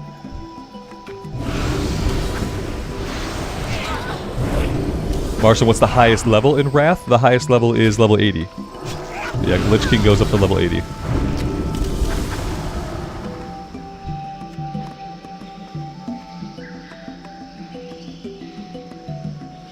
I'm looking for Lasher Seeds. Okay, it's just a rare drop. Okay. Everything's not 100% drop, it turns out.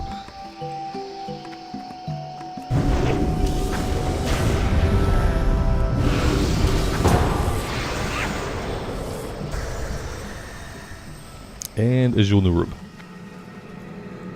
I still haven't figured out if it's efficient to do dungeons like this while we quest, or if it would be faster for us to simply focus on questing. I don't know.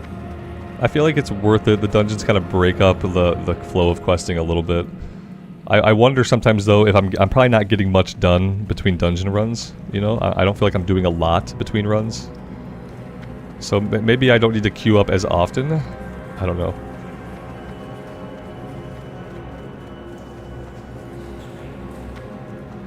Is there a Ring of Blood style quest somewhere in Northrend? Like how we did the Ring of Blood in Battleground? That would be a cool group quest, Ra, if we got a couple people who needed to do like the Wrath Ring of Blood eventually.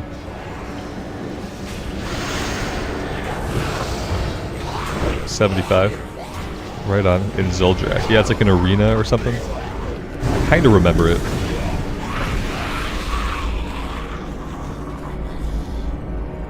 Yeah, I'd like to do that eventually. At 75. Right now we are 73 and creeping very slowly towards 74. The Amphitheater of Anguish. It's gotta be its real name, right? It sounds metal. Amphitheater of Anguish.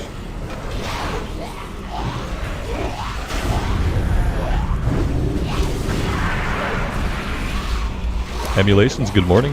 Welcome to the stream.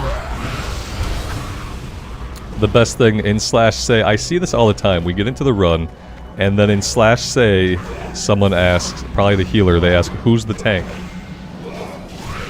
Who's the tank? Does your interface not show what my interface shows? Yeah, it's happened a couple times now. We'll get into the run, and then not in /instance, not in /party, but in /say, someone will ask, who's tank? Who's tank? I don't know. It could be the tank. I think it's the guy with the shield icon. Maybe they have UI like add-ons that prohibit them from seeing this. That's really all I can think of, is somebody with a dumb UI add-on that completely prohibits them from seeing the party members' roles anywhere.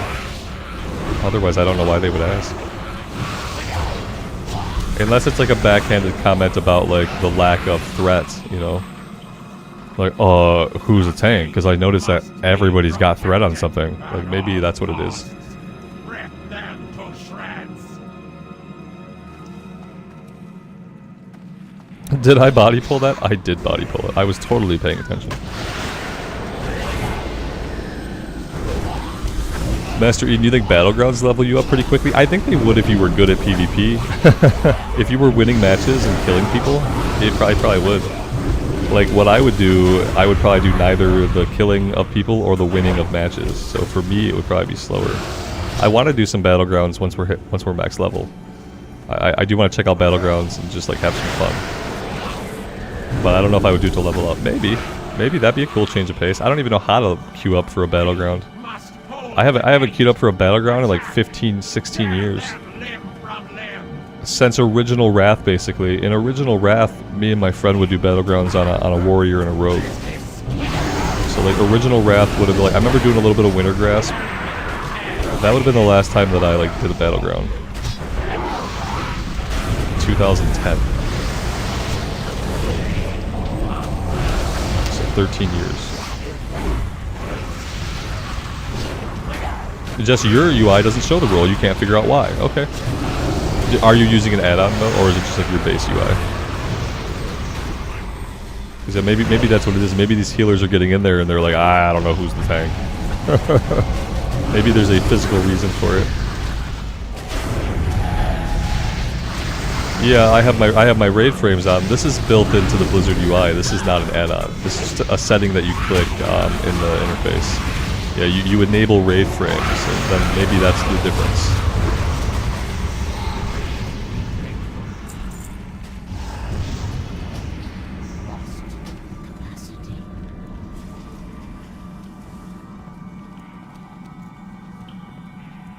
James, welcome to the stream, man. Thanks for being here.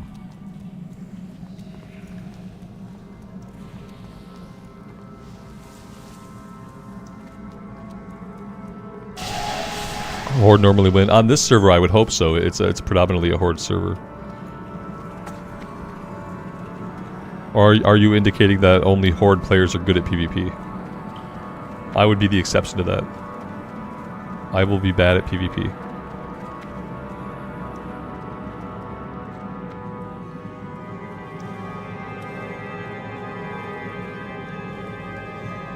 The gate has been breached. Quickly, divert forces.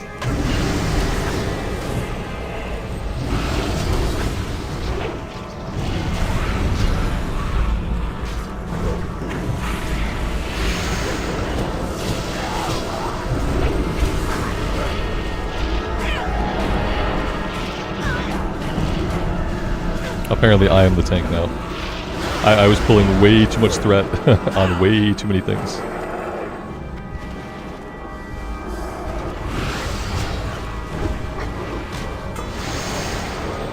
Battlegrounds are cross-realm. Oh, okay, okay.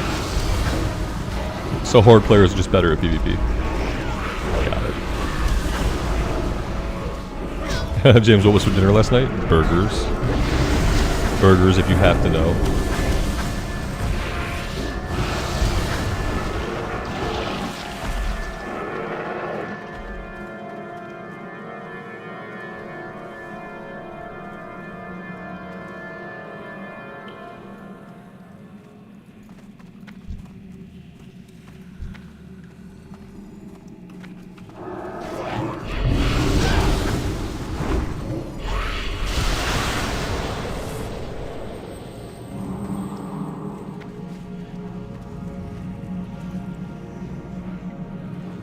It looks like we're waiting. Yeah, we're doing the smart thing and we're waiting a second before pulling the boss. That's the right move.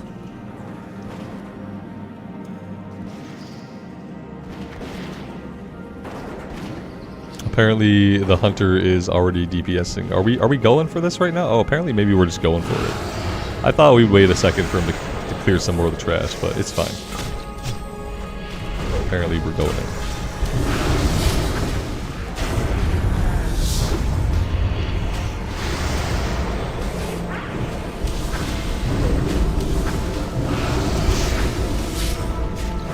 Pretty sure he's healing himself up.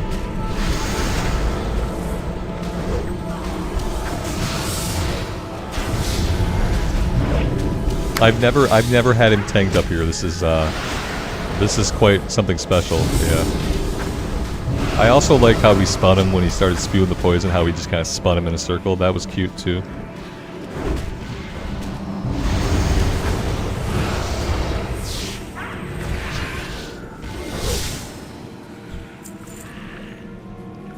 Two-handed staff.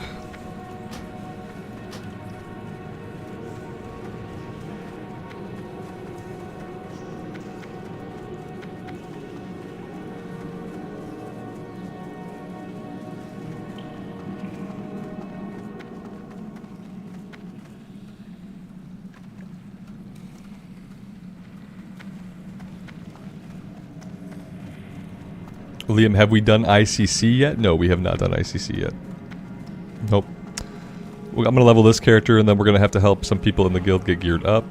And we'll do ICC when we are good and ready. We'll check out the 3 new 5-mens once we hit max level. That'll be cool.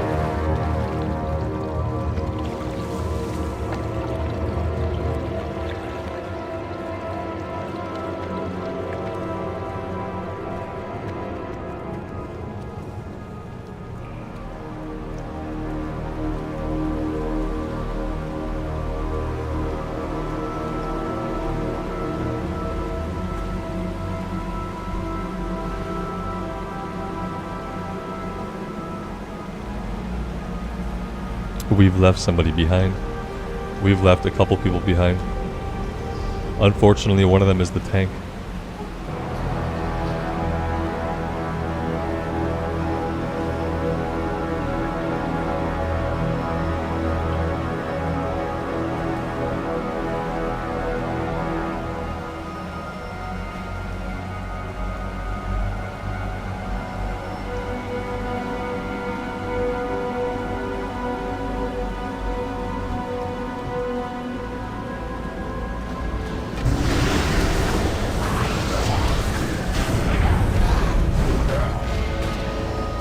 I sound very well educated. Where did I go to school? I went to Lincoln High School, which is the same high school that Eminem went to. We didn't go there together.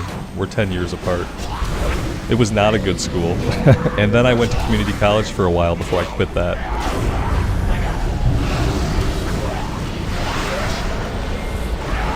So I would not say that I'm well educated.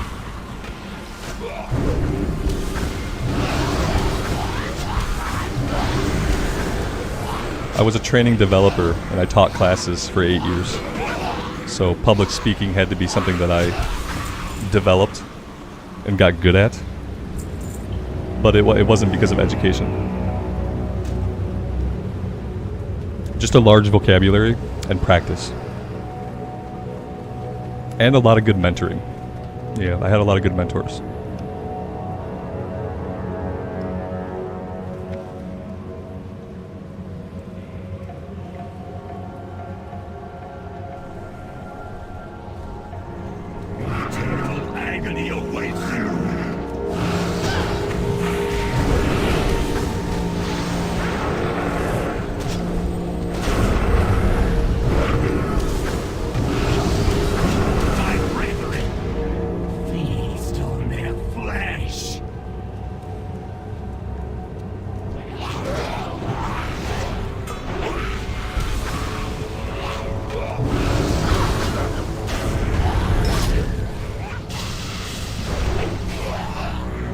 Those spikes don't hurt as much as I remember them hurting. Did we get a nerf spike? These don't hurt anymore. They used to be when you got hit with a spike, like you were taking some serious damage. And it was always very obvious like who just took a bunch of spike damage. But that did not really hit us for very much. It's like more along the lines of mechanics don't really matter at this point.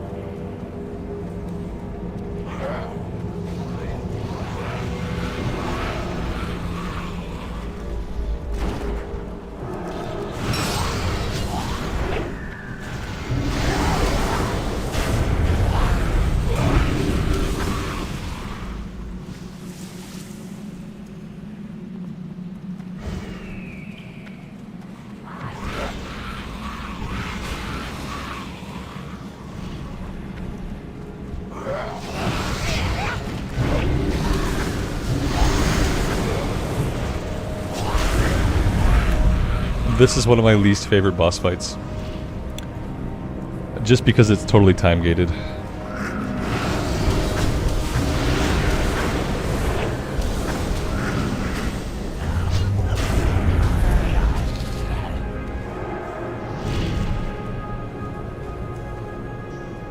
No, not well educated. Well educated means that like you went to a school, you gained much knowledge in various subjects of substance.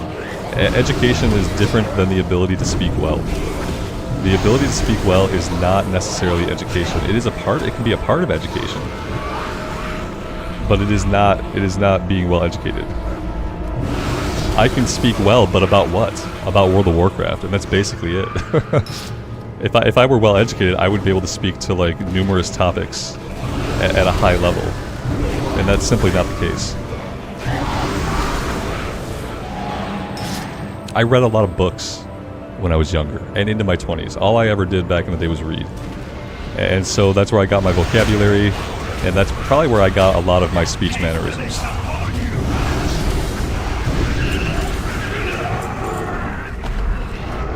What do we have? Tanking. We're not going to tank. We're never going to tank or heal. I'm not even going to buy multi-spec on this character, because they're never going to tank or heal. Oh, I had a quest. Oh, that's cute.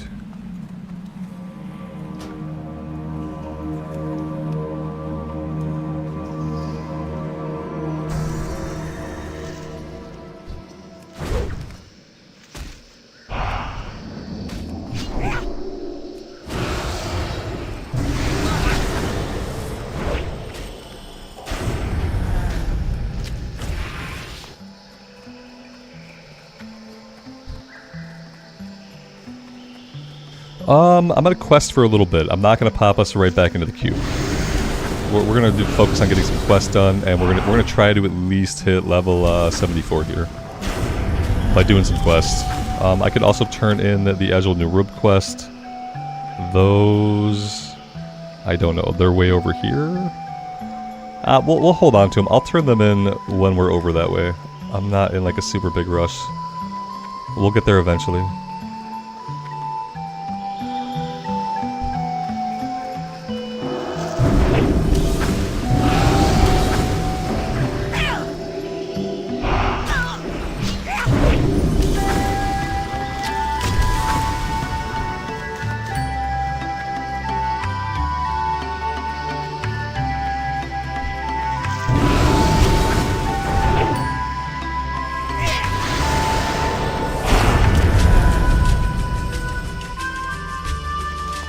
Whatever this music track is, I like this a lot.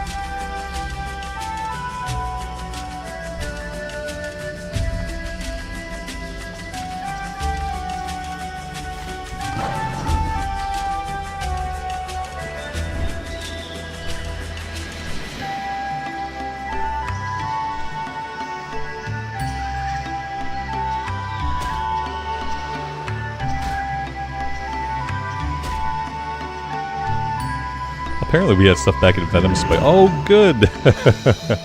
Dismounted in the air. You gotta love it. Gotta love it. We made these owls very, very angry. Yeah, they were not very pleased.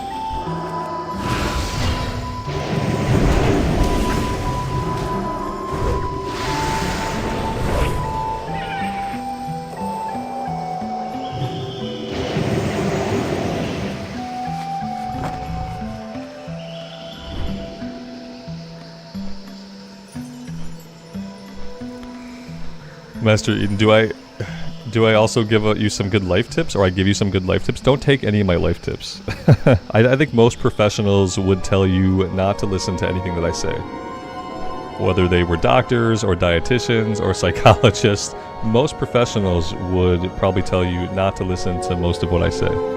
Or at least not to apply any of the things that I espouse. Most professionals would probably tell you that. So yeah, there's no life lessons to learn here. Alright, let's turn this one in. And, oh, you know, we could have gone up here first. Protected the Hourglass of Eternity. I feel like the Hourglass of Eternity is referenced in Dragonflight. I feel like I remember doing some quests with Chromie that talked about that item. Greetings. Good luck, friend. Be careful. The owls were not what they seem. Were they lizard people?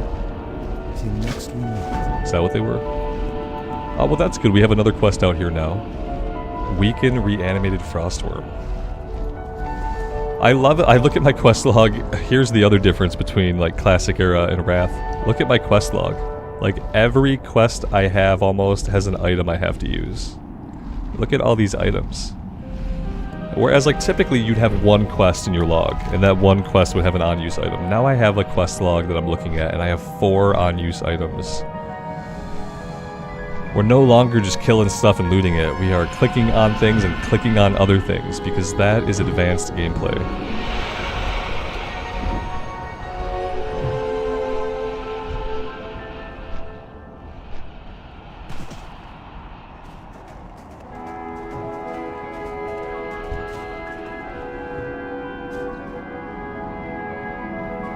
I have no idea what we're doing. Weakened reanimated frostworms. I don't see... Oh, I see. I see it now.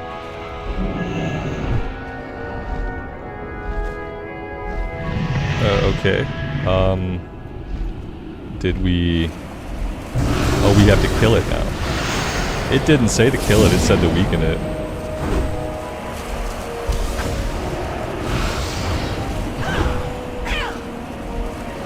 Okay.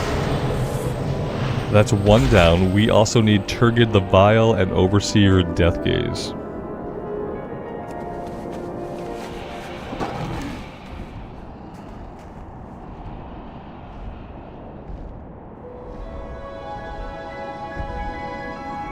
Apparently, these other guys are nowhere nearby. What? Let's see. We have one over here, Turgid the Vile.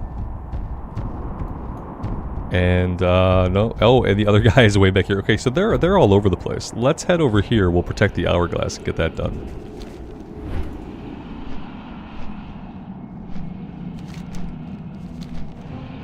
And now that we're doing a bunch of traveling around, now I'm going to pop us back in the queue. Because now I don't feel like we're doing a lot of quests per minute. QPM, quest per minute, you know. That's a metric, right? I don't know that we're doing enough quest per minute to focus on just questing right now.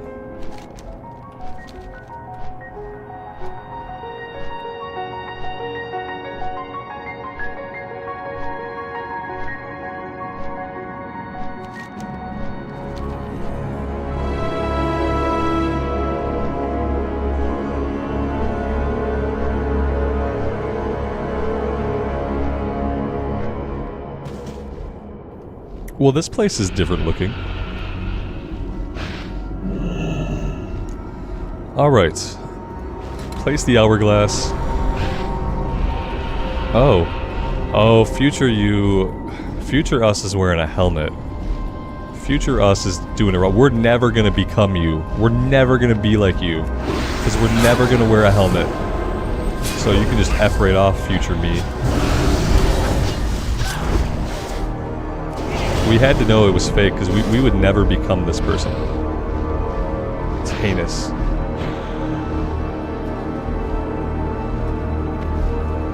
Look, she's wearing a cape. We would never wear a cape. You disgust me. It's totally wrong.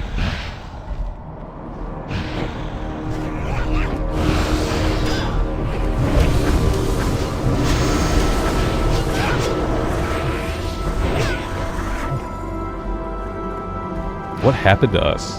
How did we become this? It must just be complete apathy, you know?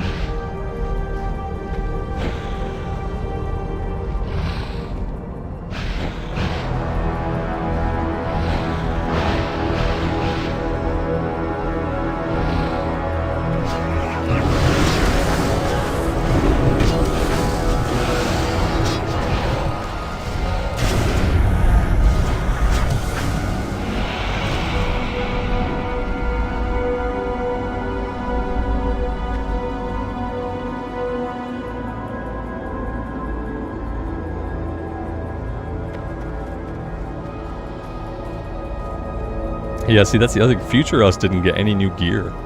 Like, future us we should be wearing the Paladin tier set, right? Like, why did they should have dressed your character up in your tier set. That should have been future you. It should have been, like, unhelmeted so you can see that it's you, right? But then the rest of the gear should have been whatever your class tier set was. That would be a really cool way of, like, look how cool you look in your class tier set. Don't you want to go do raids, kid? And then that could have been like future you know? Like, why do we have the same gear? This is an MMORPG. If you're future us an hour from now, you're not going to have the same gear on. You should have been wearing the tier sets. That would have been super cool. And a way to showcase the tier sets to people who might not have ever seen them otherwise.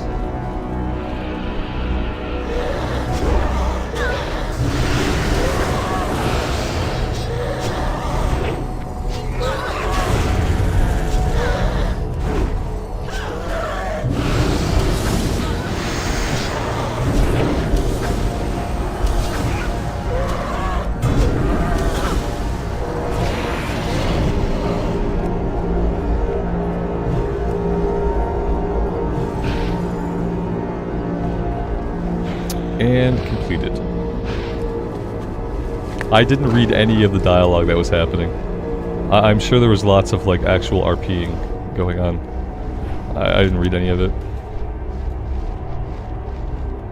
Alright, let's fly all the way out to the middle of nowhere. We'll get this guy, we'll circle back for the one near Nox, and then we'll head back and turn it in. We also have a quest up here. Disturbing implications. Bring the emblazoned battle horn to Wormrest Temple. Let's go find what this is. This must be like a named guy we have to kill. Or maybe not. Oh yeah, it's a guy.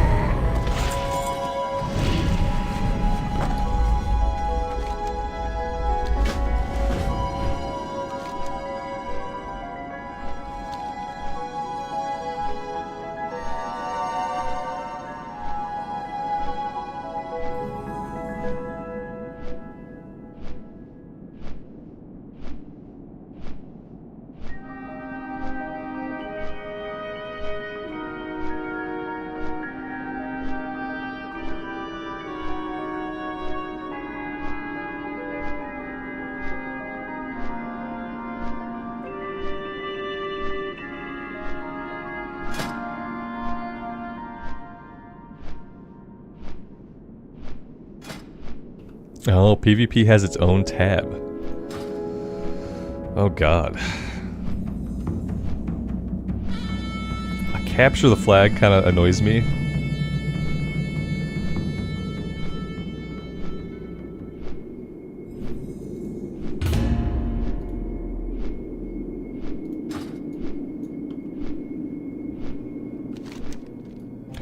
We went way off course.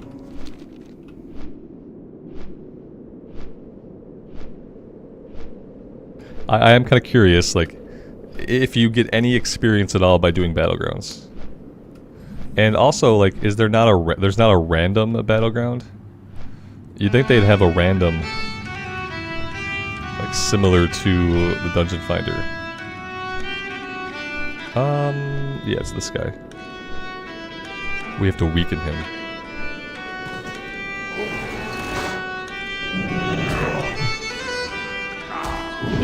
Oh, hi there.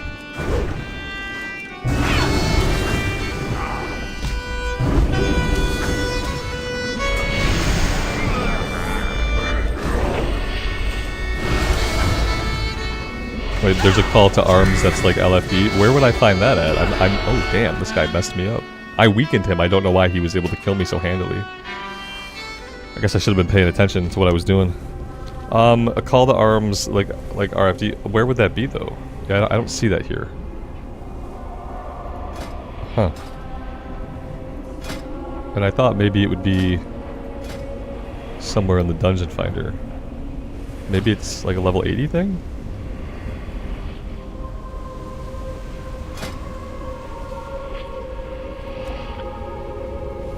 Am I missing something?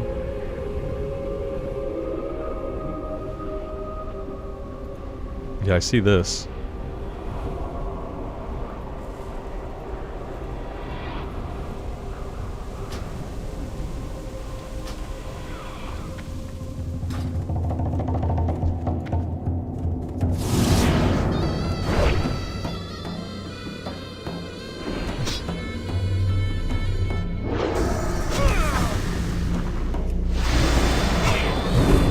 Maybe it's a level thing?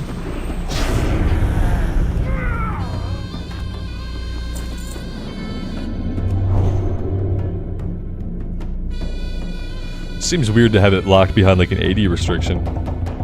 Just because, like, you know, you could offer bonus experience to people similar to getting the bonus XP from LFD. But obviously you only need bonus XP while you're leveling up. Seems a little weird. It's a little weird that you queue for multiple? Like... Yeah, you can do multiple.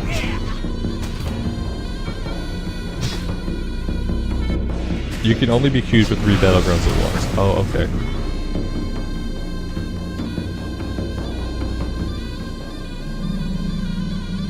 Yeah. We'll see. It doesn't look like it's very like popular for people to be doing that, judging by the wait times.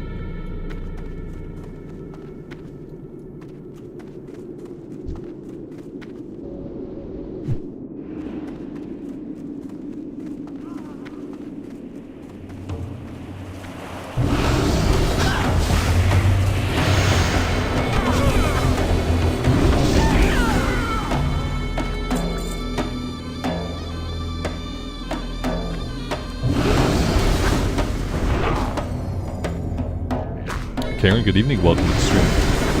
Click the PvP tab on the bottom of the queue window. Excuse me? Oh. Well, yeah, that takes us here. That's like your arena standing, right? Kills 0, 0, 0. This is all I got. I have these two tabs. Boop, boop.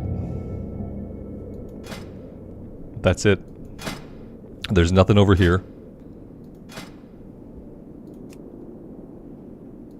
It's just a level issue.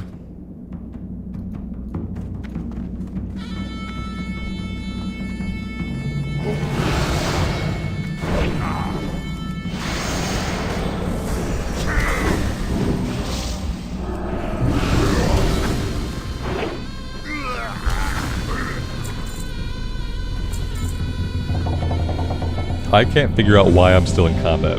Okay, I'm taking this cue. Because I don't know why I'm still in combat. I don't know what I could be in combat with, but I can't fly out of here. I might be in combat with this rat. I see there's like a rat up here that I'm probably in combat with. Somehow we didn't kill the rat. Yeah, Lane, we think there's a random at max level. We think at level 80 you can probably queue up for a random. But for whatever reason, while leveling up, you cannot. We're still in combat. I could move away and see if that helps. Just permanently stuck in combat. This is fun. Maybe if I actually get into combat and then out of combat, maybe I'll drop out of combat. Also, our helmet is our helmet needs to be repaired. It's not doing too good.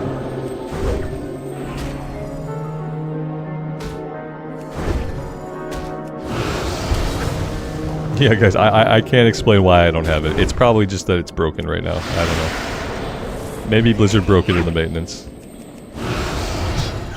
Yeah, maybe they busted it. I don't know. Maybe they deleted it. They're removing features now. It's not Classic Plus. It's Classic Minus. Yeah, you're getting Classic Minus now. Where they don't add things, they take them away. We did have a random Battleground button, but they minused it out. 1 second, guys.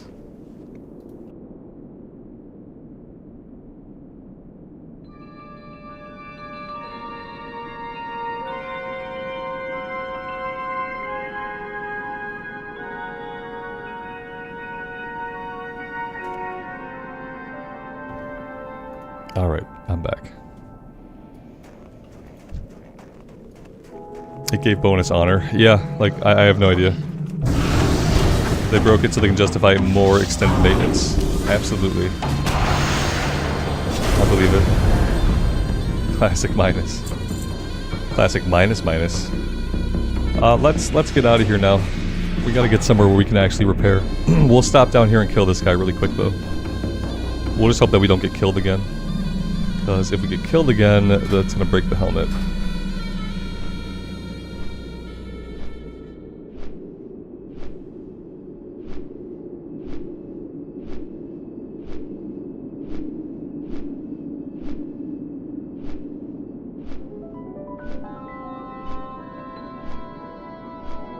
Now the question is he going to be inside Nax? No, he's probably going to be on the ground somewhere. He's probably going to be on the ground.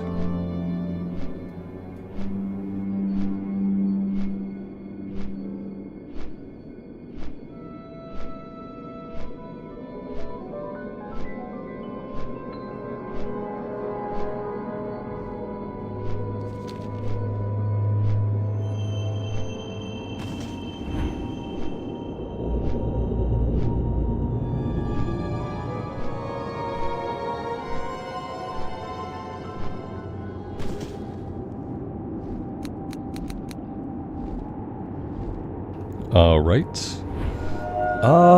It says he's right here. Maybe he's inside. I didn't see him inside. I don't know where he could possibly be. Maybe he's back here. Maybe he's down in the basement. Oh no, he's just hanging out. Like, obviously, look, he doesn't even fit through the doorway. How did they get him in here? Did they build him back here? The reason he's stuck here is because they built him back here and he was too big to get through any of the doorways. So, obviously. I didn't weaken him, did I? Oh, I didn't weaken him. Is he weak now? Can I kill him now? I want to kill him before I take this. There we go.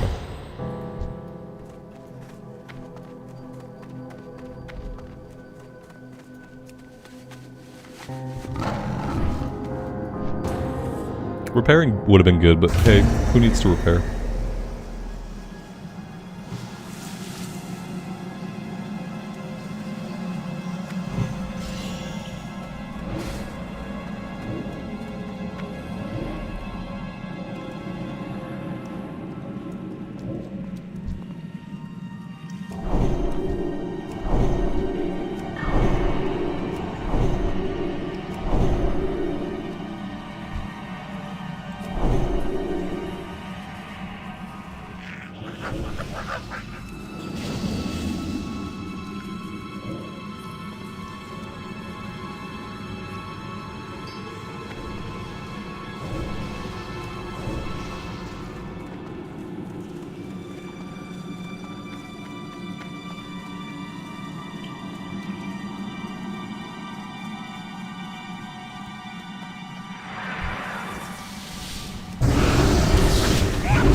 Can Shaman not get poisons off of people? Is that not part of their toolset? Should I be cleansing the poisons off of these people? Because I cleanse it off of myself when it goes onto me. I cleanse it off the tank. But I was just kind of thinking that maybe that would be a healer thing.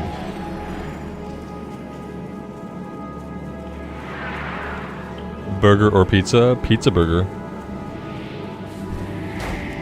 Obviously.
Warlock's really kicking it out. What is this Warlock? What is he Affliction?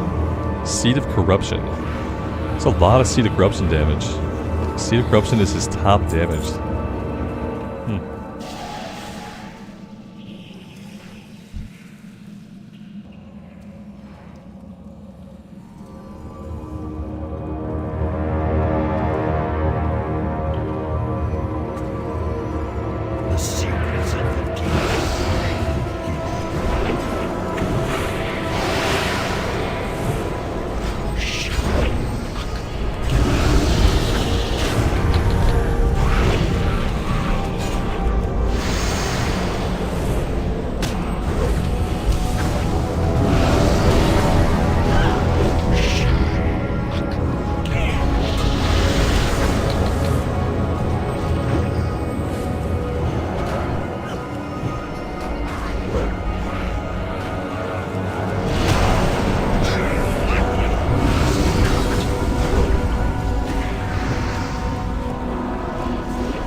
Purpose complete.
Yeah, JK, it's a real shame. It's because of the climate.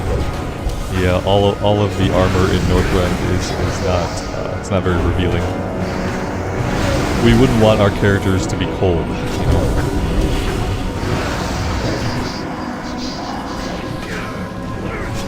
Everyone is sufficiently covered up.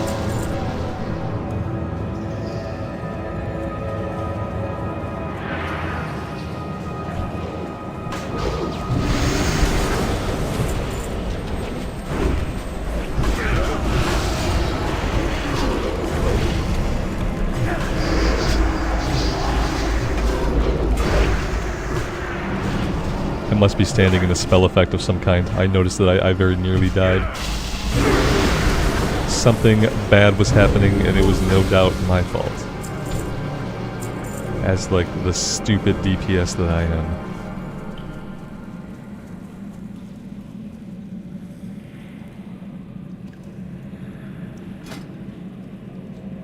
Yeah, even the leather. This is a leather piece and like everything is just...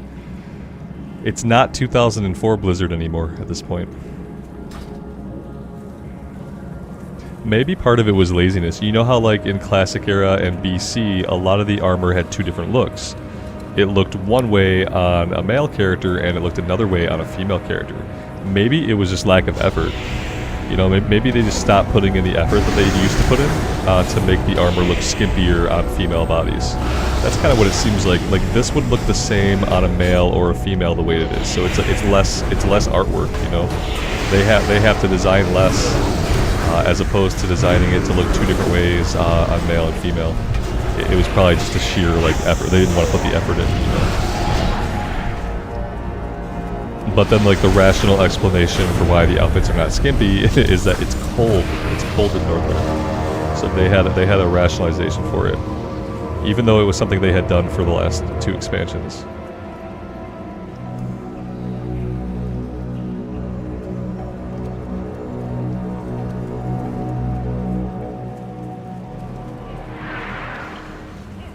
This boss has a mechanic. You can't let somebody get to them or something like that. Like, you know, I think you have to stop a guy that runs out of the pack. Probably doesn't matter. These are sacred halls. Your will be banished.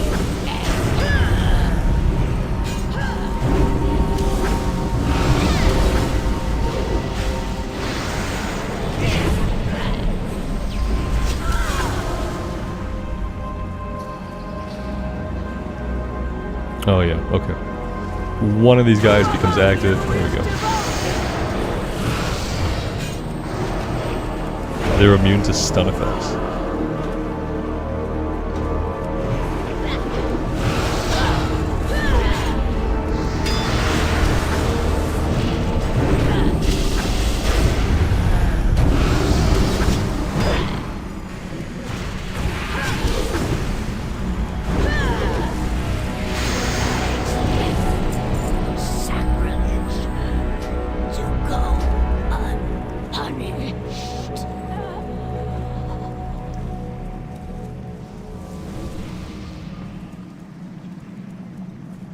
Oh, our chess piece is also breaking. I must not have been to a repair vendor for a while. Leatrix Plus can't automatically repair me if I'm not talking to repair people.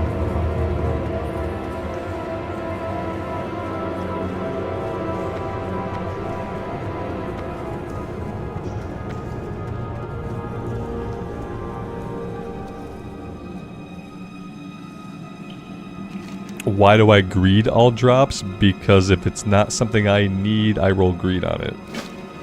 Yeah, if it's not an upgrade for me, then I roll greed. And then that way, if everybody rolls greed, if nobody needs it, then I have a chance to win an item that I can vendor for gold. But I think that's like a typical practice in 5-mans, is that if you don't need, you greed. You could also pass, but then in the outcome where everybody rolls greed and nobody needs it, you want a chance to just get the item to sell it to the vendor for gold. That's kind of why it's called greed, because you're going to vendor it.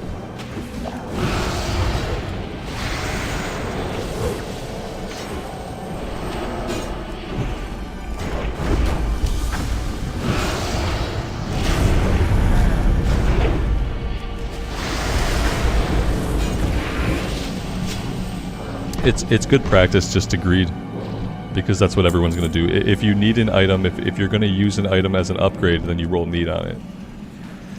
And if you're not going to roll need on it, then it's kind of expected that, especially in a pug situation, that you'll just roll greed on it.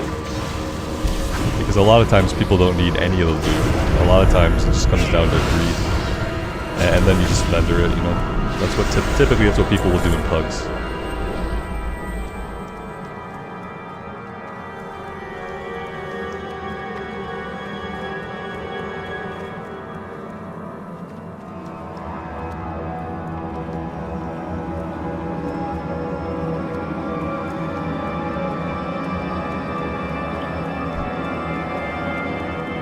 Yeah, no problem.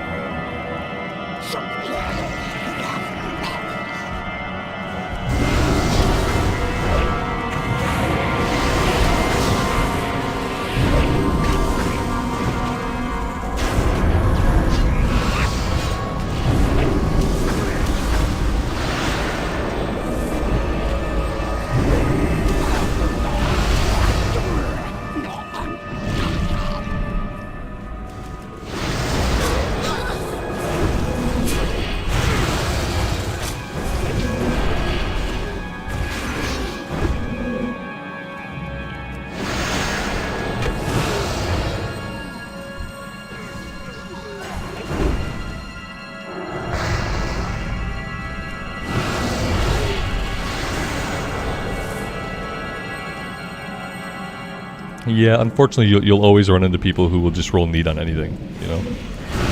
There are always going to be those people, unfortunately. I don't have that happen very often, but yeah, every once in a while it happens. Also, what I found out is that sometimes an item is an upgrade for your spec that you would not expect. Like, I've rolled on some spell power stuff because it was a big upgrade for my spec, even though you would not think that a ret pally would need spell power. Sometimes it's an upgrade, so I think there's some of that too. Like, somebody needs on something, and it doesn't seem like it would be an upgrade for their class, but it actually is. But no, there are definitely lots of straight out trolls out there who will just roll need on every single drop. I like to think that's like the least common thing that can happen.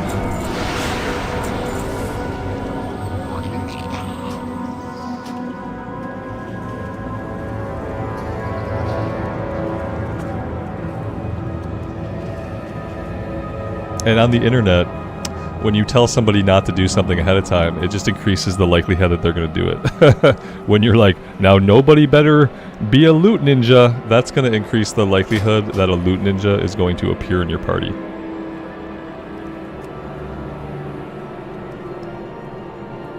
Because it's like, you tell somebody on the internet not to do a thing to you, and then like for some reason, some people, they just immediately want to do that thing, even if they weren't going to begin with. That's a real reaction that humans sometimes have to being told what to do and what not to do. They just turn around and they do the opposite of what you want.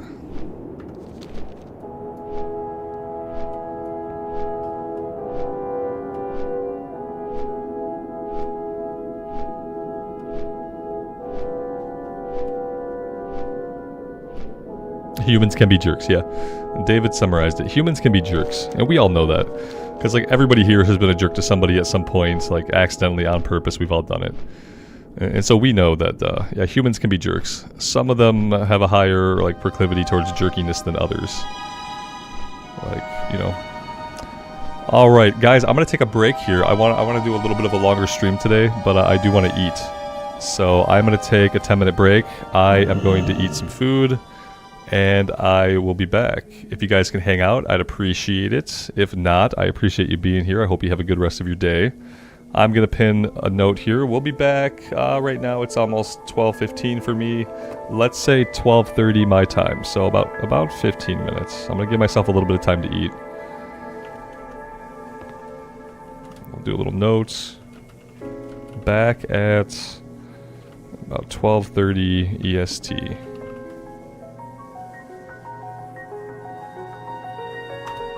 There we go. I will pin that to the top. And I will see you guys on the flip side.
Alright, I am back. Thank you guys so much for hanging out. I appreciate it.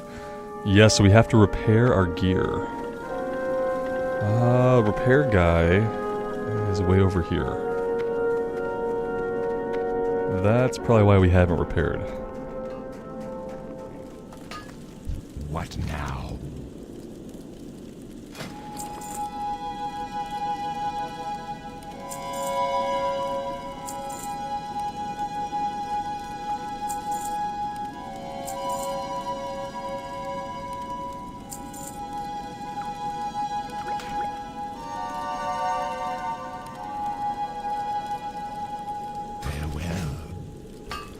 Camping King, good afternoon. Welcome to the stream.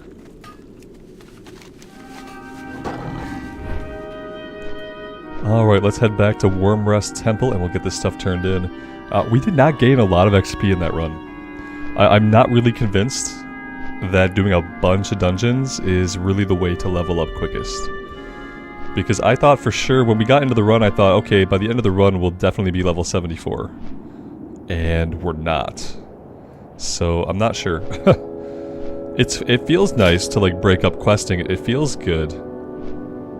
I just don't know if it actually is good.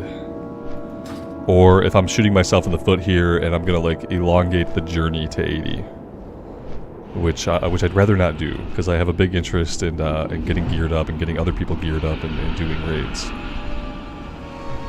So yeah, not really sure. Lightning Spirit, welcome to the stream. Thanks for being here. Hope you're doing well. Can I assist you? Be careful. Till next we meet. Pleased to meet you. Off and away. Be seeing you. There we go. And now we got 74. Talent points. Ugh. I have nothing I want to do with this. Maybe we can help out the healers. We can bring down some cooldowns. Let's do that.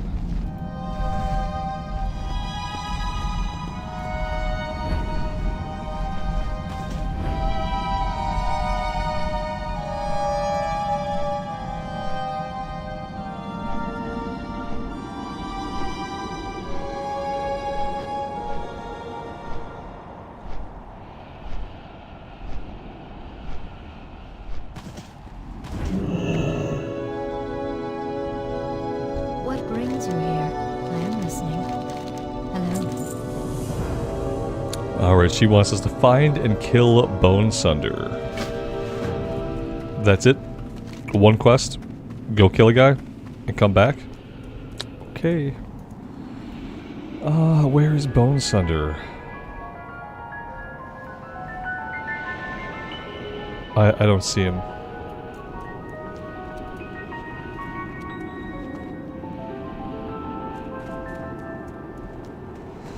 Weird. Very weird. Maybe we'll move on for now. Where could we go? We could check out this place down here. Oh, but he's over here. Okay, I see the line now. Oh, this is a group quest.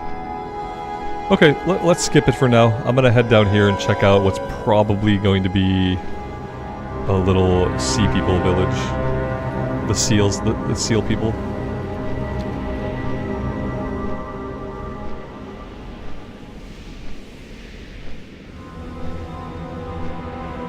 And yeah, I ate some food, so my brain is probably going to completely stop working. Because that's typically what happens.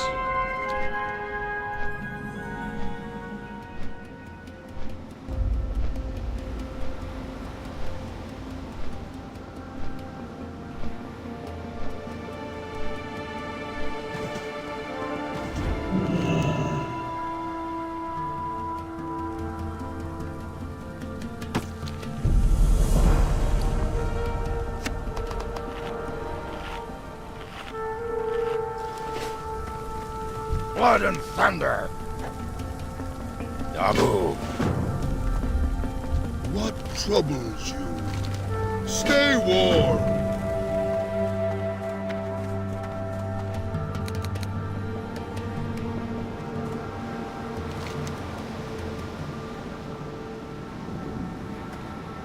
Alright, looks like we're recovering some stolen goods. Let's grab the flight point.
Let's go see if we can kill this guy.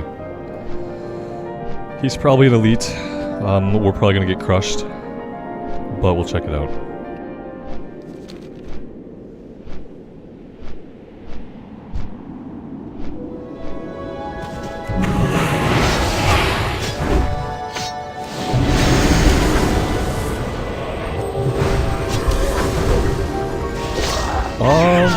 Or we could, well, we probably could have killed him. If lay on hands had been up, we could have killed him. I couldn't lay on hands for whatever reason.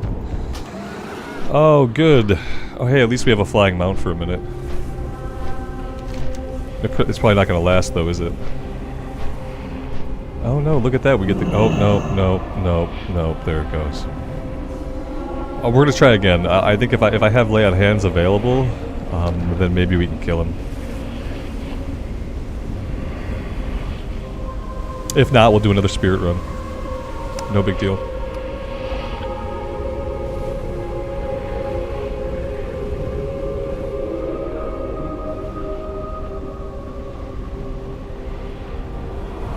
Marshall, good morning. Welcome to the stream.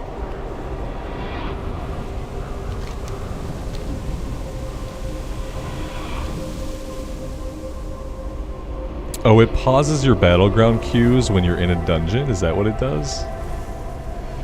Ugh. We're probably never gonna do battlegrounds until 80. I'm going back to my original assessment, which is that we're probably not gonna do battlegrounds until 80.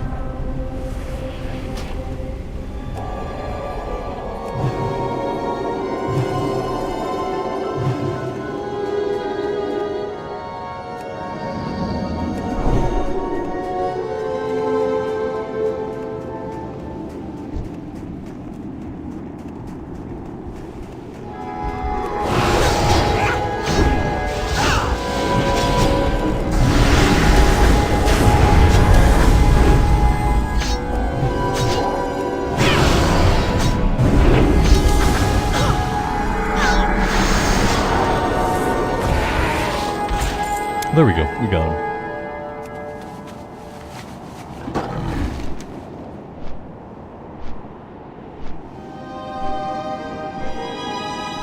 That one, with the help of lay on hands, we managed to do it. Without lay on hands, we probably couldn't have done it. At first it was fine, and then he starts chunking you for like a lot of damage.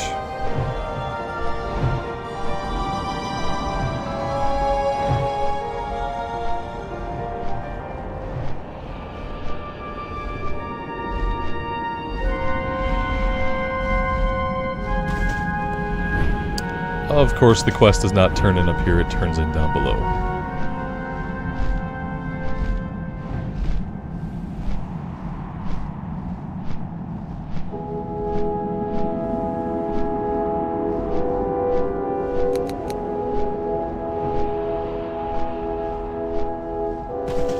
What brings you here? Hello.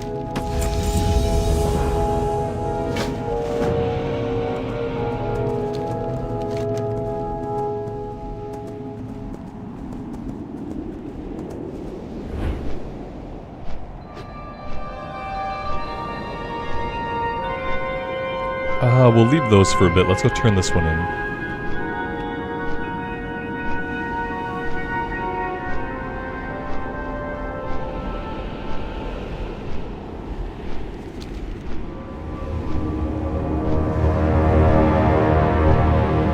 Yeah, Shane, thanks. I appreciate it. It's been up there for a little while now.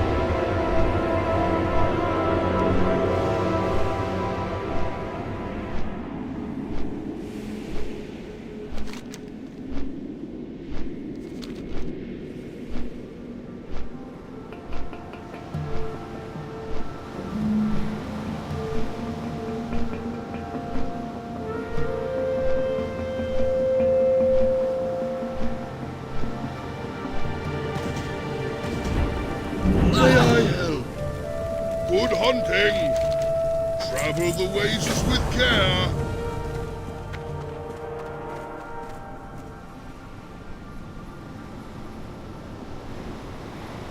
What flying mount are we using? Just the regular old blue Wind Rider. That's all we have right now. There's another quest somewhere. I don't know where. Behind the hut, maybe?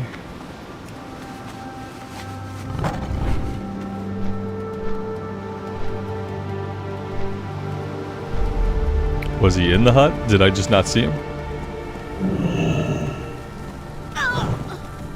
You have my attention. I don't know. Bayonets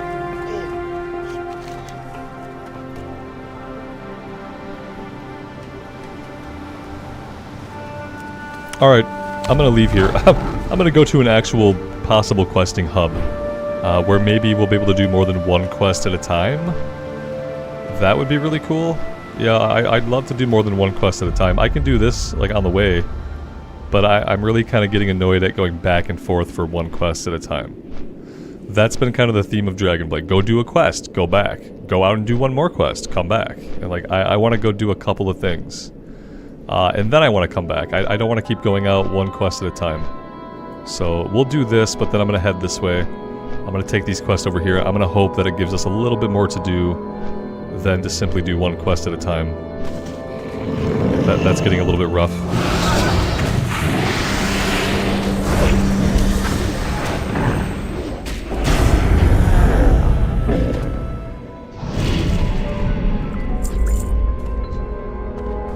This guy is literally in the ground. I need to kill him so that I can not be in combat, but he is in the ground, so that's great for him and bad for everybody else.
Blood and thunder.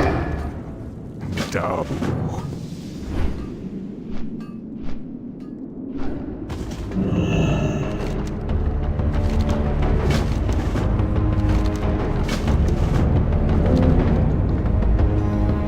Our quest log is full.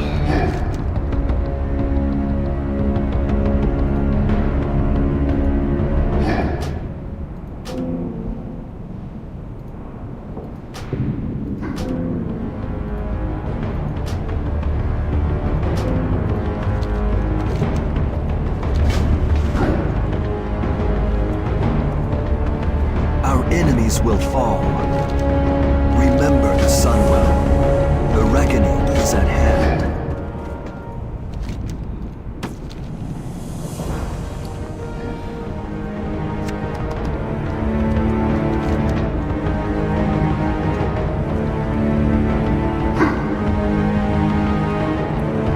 I'm gonna go turn in the Azul Nirup quest to get them out of our log.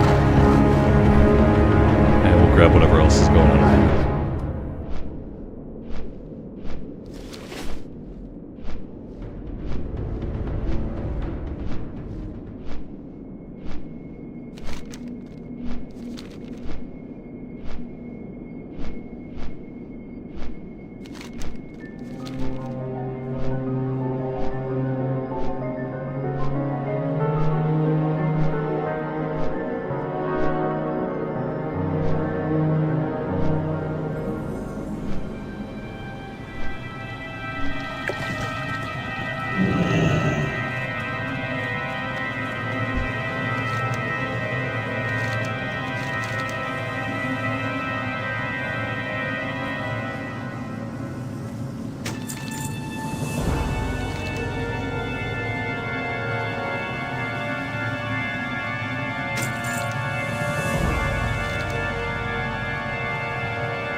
Oh, there we go. There's a shoulder upgrade.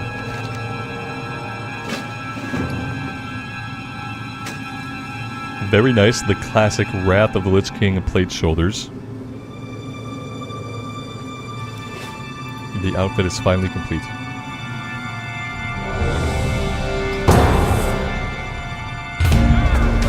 Oh, hi. Hello. We are on a boss. I don't know what we're doing. I'm clearly filling.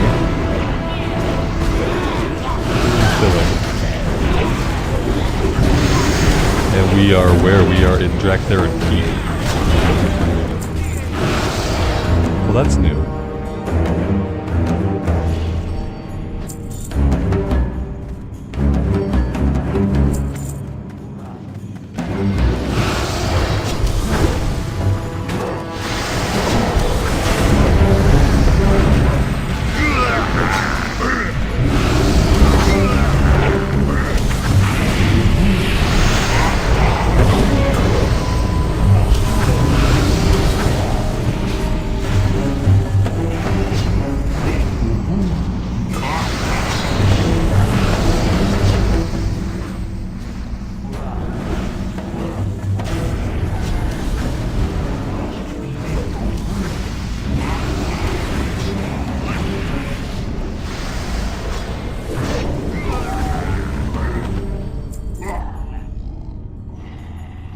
Well, that's a little bit of an upgrade. 5% upgrade over what we have. And it actually looks pretty cool. Do I have two-handed sword skill? I do. Did we get the item? We did. I'll take it.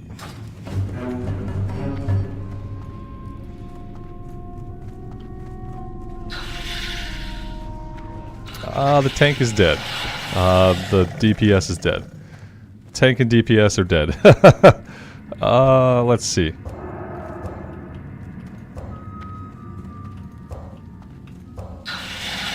Well, damn.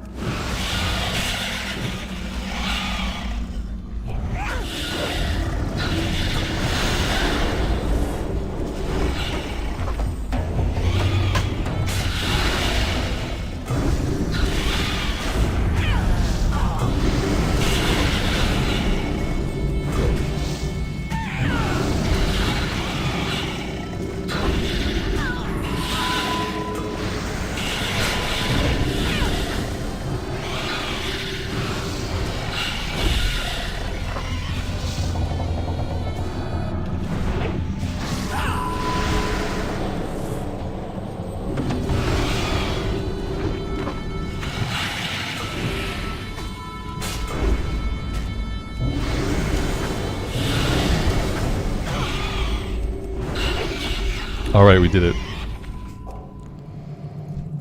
Okay, we still can't res. I don't have any mana. And I'm not entirely sure where the bodies are at. Oh, there's one body.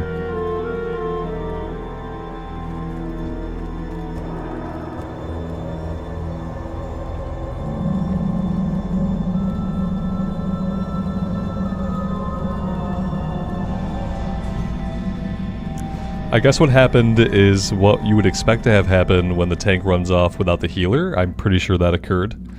They just kind of ran off and they died. Yeah, it is a cool sword. Yeah, I like it. I don't think I've ever had this sword before. I wasn't even aware that it existed. We got a DPS that maybe did not take the res. There we go. Perfect.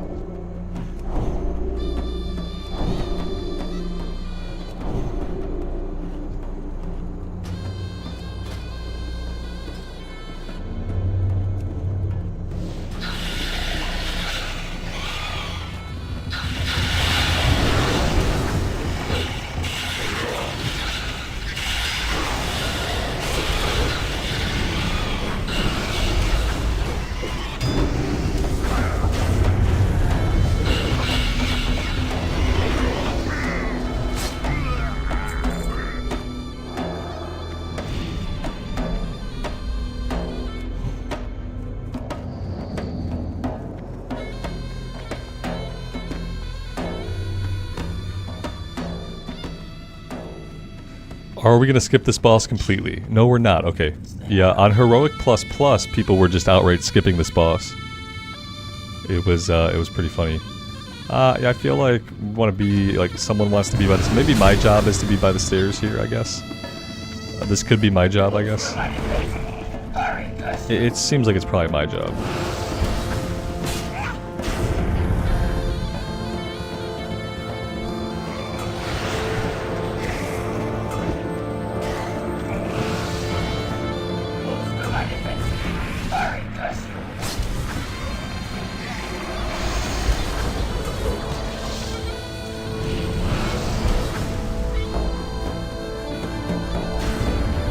Yeah, in Heroic Plus Plus they don't care, because in Heroic Plus Plus the only currency they care about is the currency that drops off the last boss. That's why they skip it, because like they don't need the badges or whatever they are.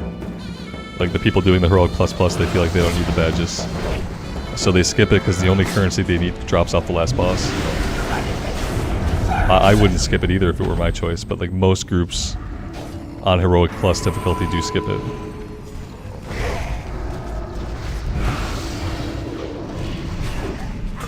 Not the way I would do it, but that's what they do.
I'm glad he mounted up there.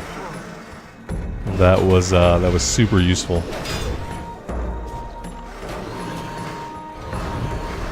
Here's some Mythic Plus style of tanking.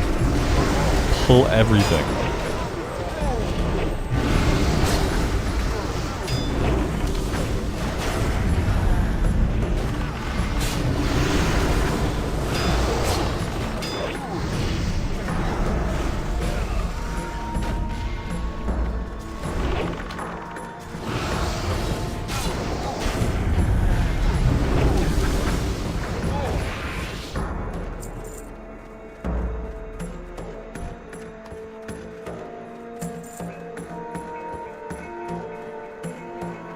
This boss, this is another one that they'll skip because yeah, you don't have to do this one either. You can skip half of the bosses in this dungeon.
Electron, good afternoon. James, you wonder if a hunter could tame the boss? Probably not. You can go tame a devil sword though over in Ungoro Crater. It'd be about as close as you can get. Maybe they could. But with bosses, I'm inclined to say probably not.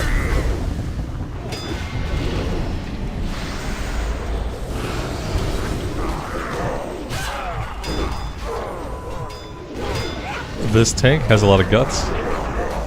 He doesn't seem to care that he's like basically almost dead all the time. He just wants to keep pulling more. He must have the utmost confidence in the healer.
Binds when equipped. I saw a need. It was the hunter who needed it, and then the shaman. I guess they can need on that. It would be an upgrade for either of them, so I won't mess with it. You know, you guys probably know I don't like it when people roll need on bind on equip. To me, bind on equip has always been like sell it on the auction house. I get it, like it's an upgrade, you're gonna roll need on it, but yeah, I'll let them have it. I hope they actually use it. I feel like sometimes people will be like, well, my class can use that, so I will roll need on it, and then I think like half the time they don't equip it, half the time they turn around and they go sell it on the auction house. Let's see if he equipped it. He actually equipped it, so yeah, I appreciate that.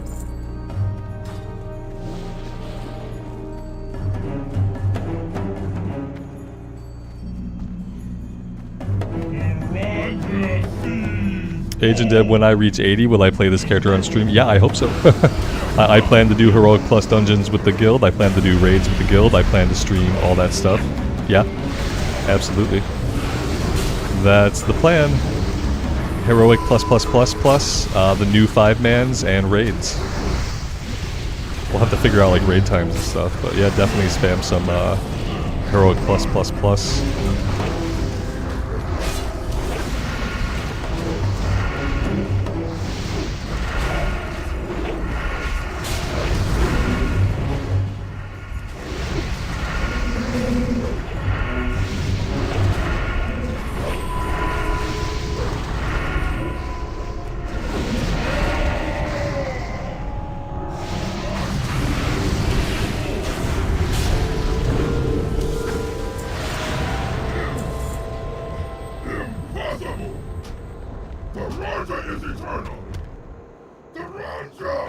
And that is that.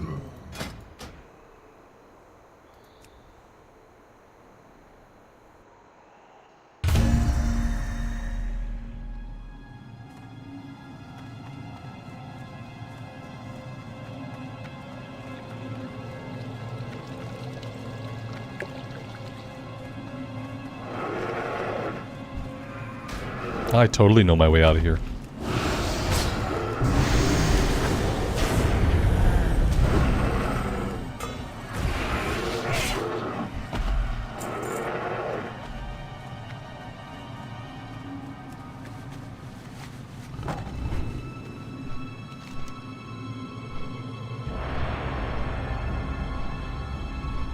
Oh god.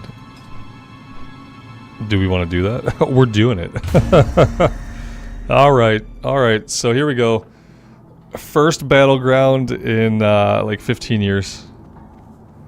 What do we got? We got Arathi Basin. Okay, this is the one where you stand at the places on the map and you claim it for Hoarder Alliance and the bar fills. Is that what's going on? What's happening? Okay. Buffalo Bill, good afternoon, man. Welcome to the stream. Yeah, we're doing some PvP for some reason. This is just happening right now. I haven't done a Battleground in about 15 years. It was 13 years, yeah. 2010 was probably the last time I did a Battleground.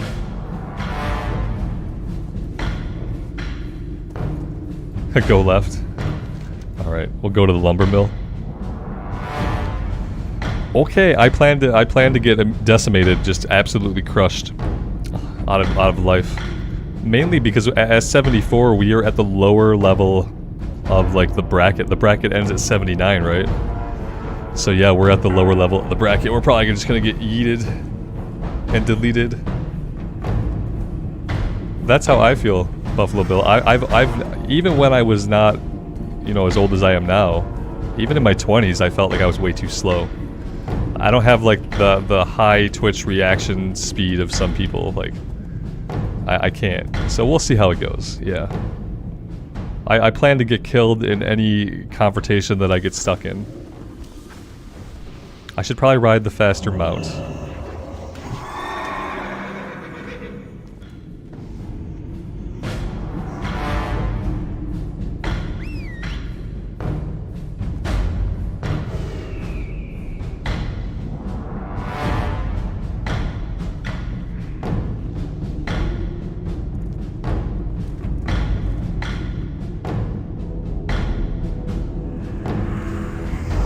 Alright, we'll go left, and we will see.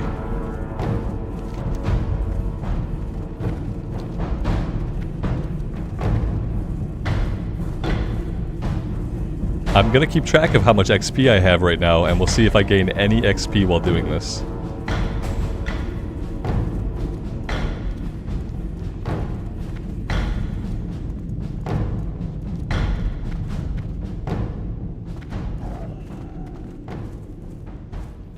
Oh god, those are enemy players, aren't they? Oh dear lord.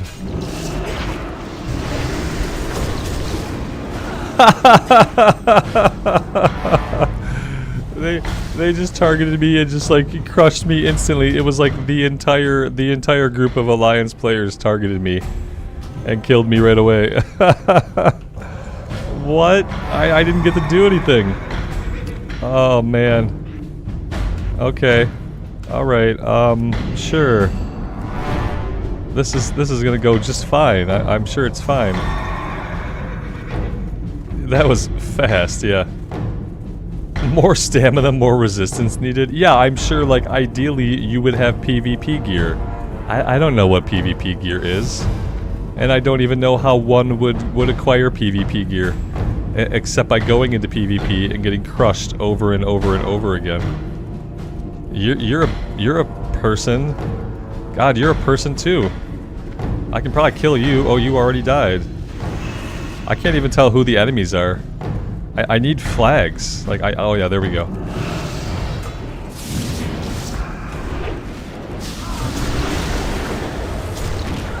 I couldn't bubble. Are my bubbles disabled? I couldn't bubble or lay on hands or anything. Like, it was all locked out. Am I not allowed to do those things in PvP? Seems kind of cheap. Focus the casters first. Shit. Oh man, I can't stay alive long enough to focus. I gotta focus on the guy in front of me with 10% HP, because that's probably the only guy I'm gonna be able to kill. I'm what you call a feeder. I'm gonna run in and feed the enemy. I was silenced, son of a biscuit. Yeah, I feel like in PvP you need two things. The first thing you need is PvP gear. The other thing you need is PvP equipment. My guy is, I'm walking, I'm dead. Okay, I was stuck walking. I'm not sure if it was like a roleplay walk or what happened. Oh god, this is singularly unenjoyable. I love it. I'm not even like buffing myself each time I go out, like it doesn't even matter.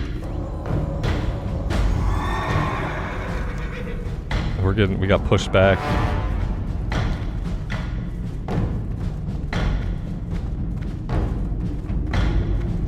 I need to be with other people. I need this to not be here. This is a bad, in a big group, this is a bad place for this to be. Yeah, I don't really like it here for what we're doing right now.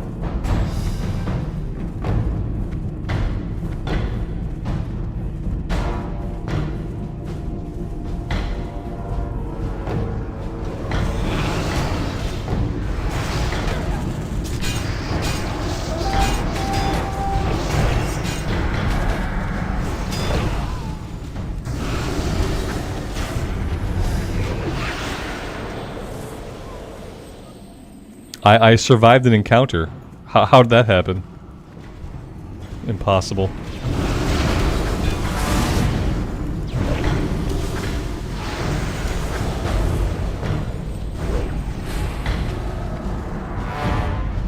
Oh snap. Don't go off the edge. Don't go off the edge! Come on, get me back in the fight! What the hell? Son of a... Are we stuck down here? Really? Oh, come on. Now that's cheap. This is effing cheap. What in the F? Oh, fuck this. How cheap was that? We got locked out by the terrain. Oh my god. Fail. There's only one way into this place? Oh my god. What failure. I lost the flag for our group by not being able to get back up there. It's all on me.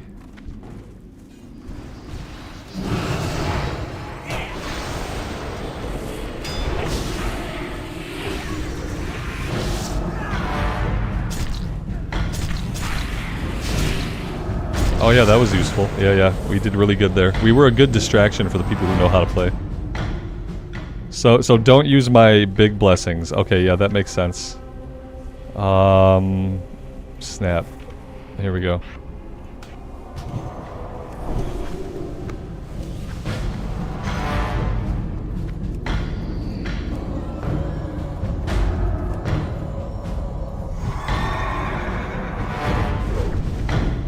They're camping us at our spawn point now. Someone was like, Horde always wins. It's like, Horde does not always win when I'm on the team.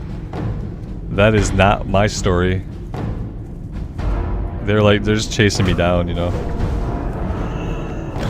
They know they're higher level. They know that I don't have what it takes to live. Help me! Anybody on my faction, please help me. Oh god. What a shit show. At least he died. At least somebody got him. Wow, this is like awful.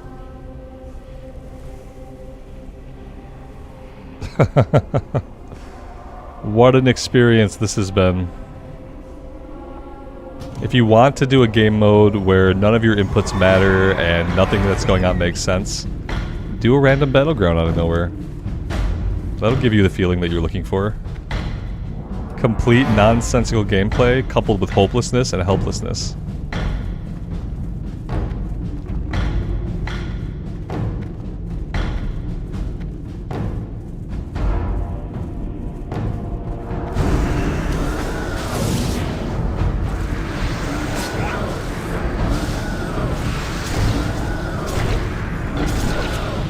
I got one, and then got killed by 3 guys, because that's how it happens.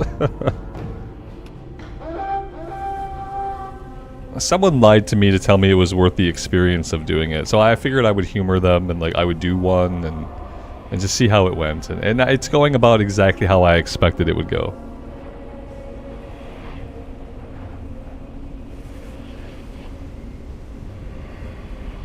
Like, I feel like to be better at this, like, obviously, like, being a higher level would help. Having actual PvP gear would help, whatever the hell that is. Whatever the hell actual PvP gear is, like, having that would help. Other things that would help. Having a PvP build. Like, having a spec set up. I'm sure there are, like, really good PvP talents that I'm not spec'd into. Stuff like stun resist, all the stun resist stuff that we always ignore. All of that stuff. Maybe we put together a PvP spec. It'd be cool if I just remembered basic shit, like don't run. How can I see them further away? I need to know that they're enemies when they're further away from me, and I can't rely on them all being night elves and highly visible. I need the bars of their HP to appear in the distance. I can't wait until they're 10 yards from me to see their floating combat bars. Ugh. I have to assume what, like, anybody running at me is an enemy, I guess? Like, I'd love to stay with some other people. I feel like the key to victory is in numbers. And in using... I can never even fucking do anything. This is fucking stupid. I'm gonna say more F-bombs doing this than I said all week. This is dumb. Yeah. When is it not dumb? Like, how many battlegrounds do I have to get murdered in before I get whatever currency I need to buy the gear I need to not get murdered? It's probably just like more of an endgame thing. Like, this just seems pointless. This just seems utterly pointless. Maybe as like a hunter it could be fun. If you could just stand back and like plug people with arrows, like that might be okay. As someone who has to like get in there and fight, like it's absolute garbage. It's absolute garbage to have to... Oh good, they're camping us here. Everybody's gone. Hello, people on the horde side. Oh, we're just getting murdered here? Who told me that that horde always wins battlegrounds? You lied. You're a liar. I hope you can't sleep at night.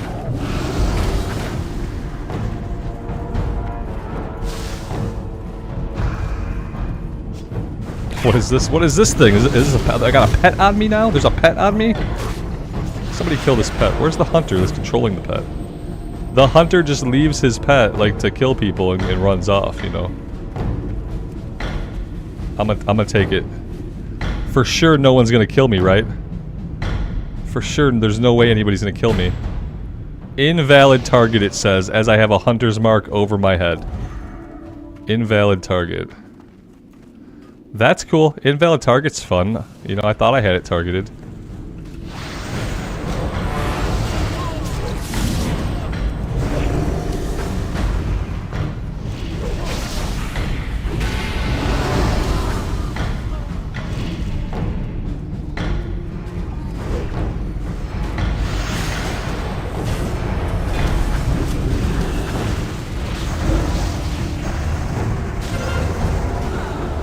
Yeah, once they find me, they delete me. Like, oh, there's a paladin, just murder him.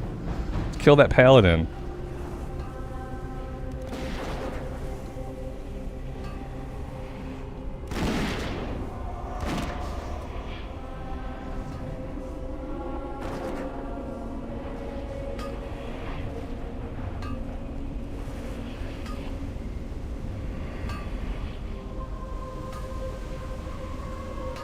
And then, like, whatever side isn't winning right away, guess what happens? Take a big guess what happens. Whatever side isn't winning right away, people start to leave. They just start to leave, and then that faction can never get back into the fight. Like right now, we've had a bunch of people leave, and they're just camping us at a fucking spawn point now. No wonder Blizzard doesn't put any development time or work into WoW PvP. I think, like, inherently they know that it's garbage. They have to know that it's garbage, right? Like, what's this guy? He's hiding inside of the barn. Like, we're just letting him hang out in there like it's okay.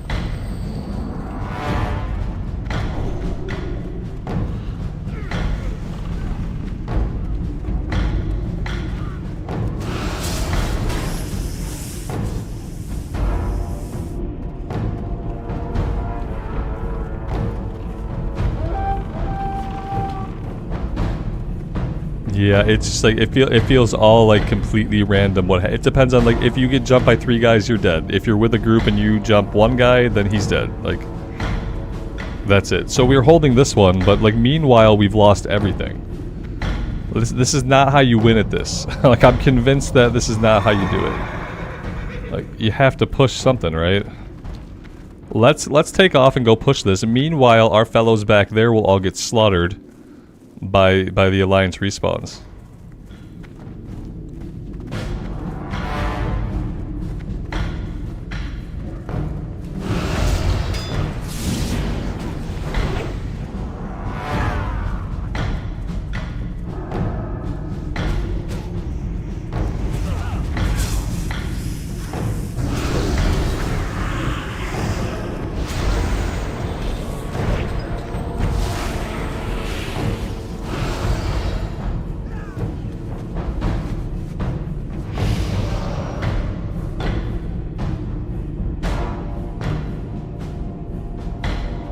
Invalid target.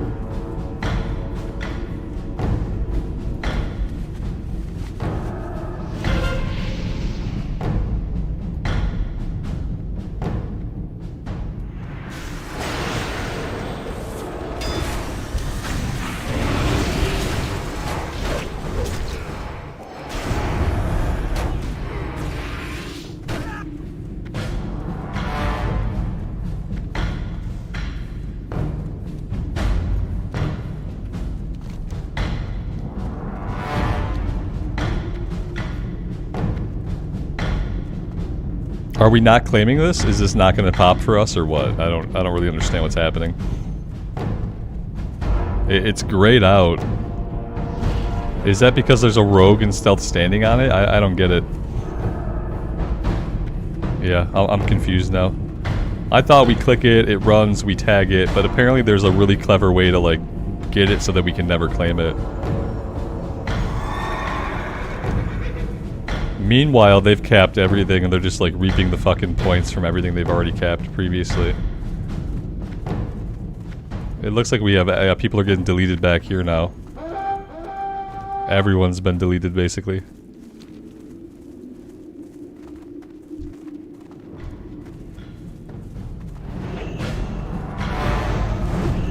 Oh, now it's our turn to get deleted.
Worth it. I sowed confusion among the enemy ranks, so it was totally worth just going in there and getting killed. They were so confused. I'm sure everyone else came in afterwards and cleaned up.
We were really useful there.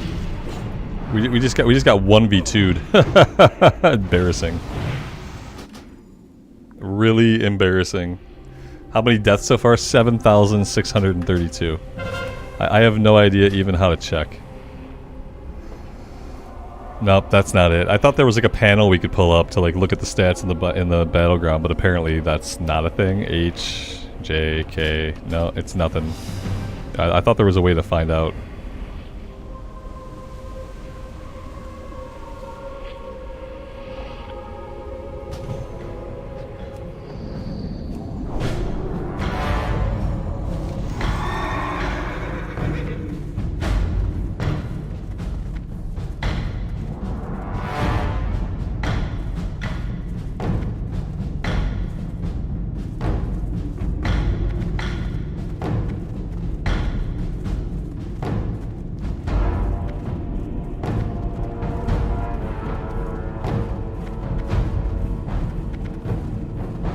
It only shows it at the end.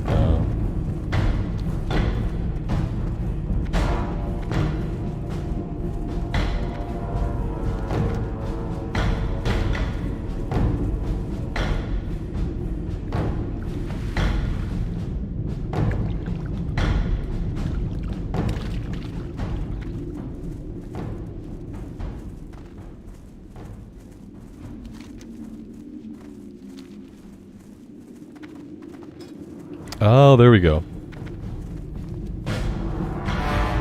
We've had 13. We're topping the charts for getting killed here. We have been killed more than any other player in the match, period, at all. Yeah. That's what we're aiming for, obviously. I thought we would go down here and take this other one, but maybe not. I thought I had backup.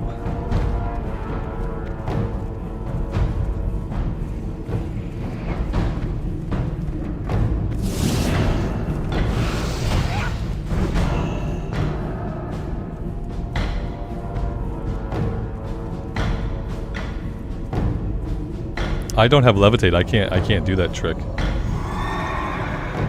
I am not going to be able to help him. Because, yeah. See, I take damage. Oh, I've been slapped. I fell right into the trap.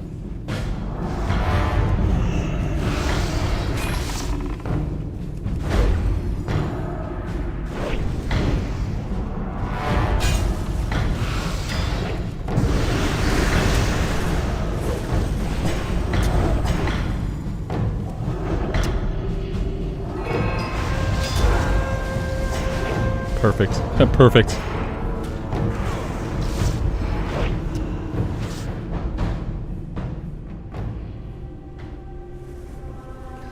I feel empty inside. I feel hollow.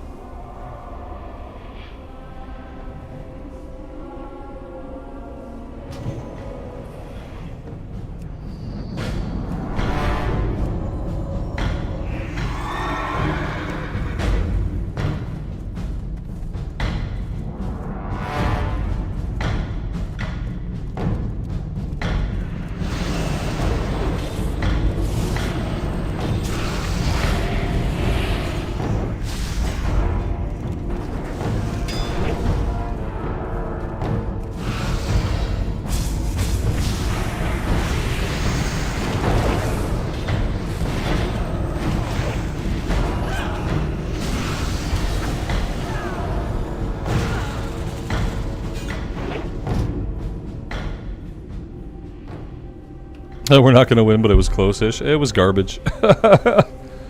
It's exactly what I thought it would be, and it feels exactly how I thought it would feel. So it's good to know that I was right.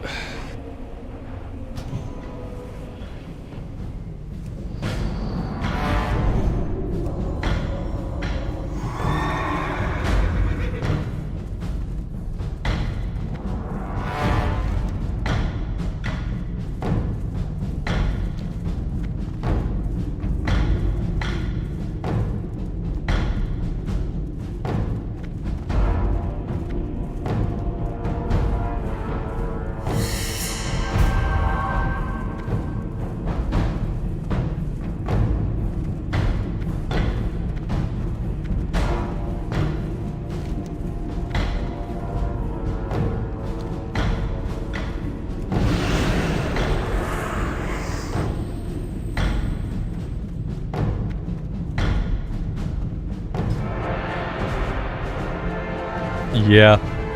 I mean, it was bad. It was bad. And I'm trying to generate honor? Oh god. Is that my currency? That's awful. I don't know. If that's someone's favorite mode of gameplay, then I'm sorry. But that was disgusting. I guess, like, yeah, the only way it could be enjoyable would be if you had all the gear, if you were at the, if it was max level or you were at the high end of the level bracket and you had all the gear. Like, yes, if you become an invincible PvP god, then PvP is probably really fun for you. If you are everybody else, then probably not so much. It seems like it has a very low, like, the bar to entry. It's a big bar to entry. It doesn't let you jump in and start having a good time. It lets you jump in and feel like you are a worthless human being who should go throw yourself off a bridge because of how bad at the game you are. That's kind of the feeling that it engenders. Even when you know that feeling is not true, and you know that it's like a level thing and a gear thing, that's the feeling that it engenders, and so therefore it makes it so that people like me, like, we don't ever want to go back. Like, I don't ever want to go back. I'd have to go back, what, 700 times to get all the gear I would need? What do you say about 700 random battlegrounds? Performing exactly like that, and then maybe I'd have like a fraction of the gear I need to feel powerful. It was fun to watch. Damn, at least there's that, you know.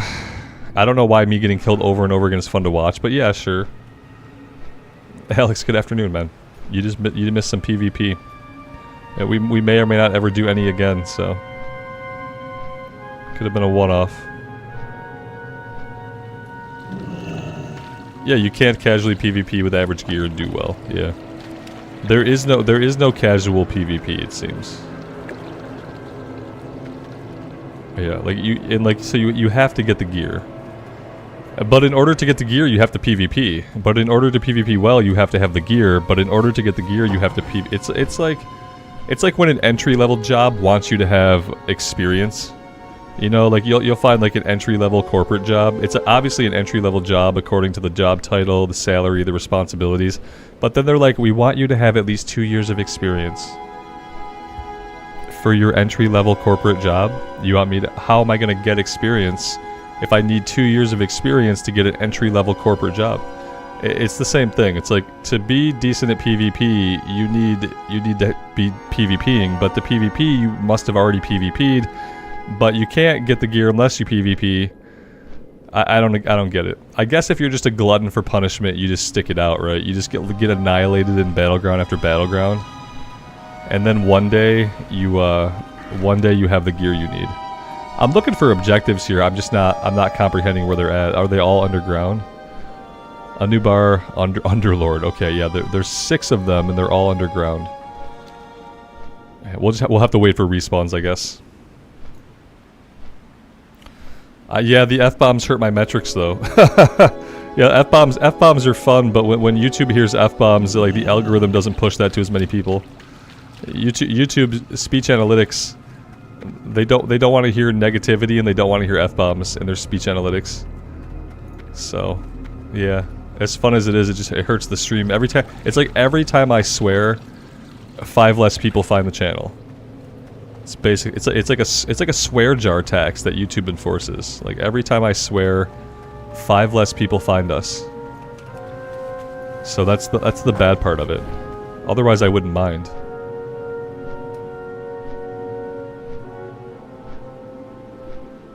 All right, I'm gonna give up on this quest for now. We'll come back maybe some other time. Maybe there will be respawns. So let's head down here to the south and see what's going on. Moonrest Gardens.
I have no idea what I'm looking for.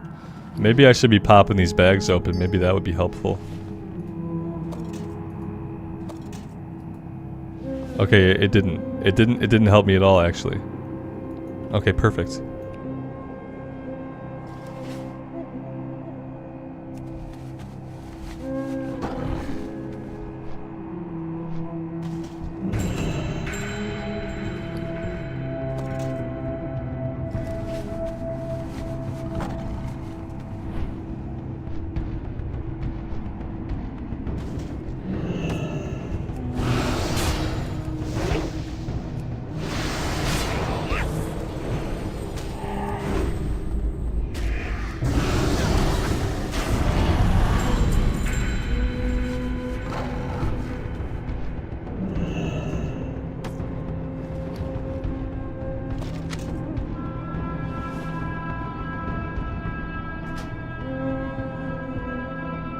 Did we get it? We did.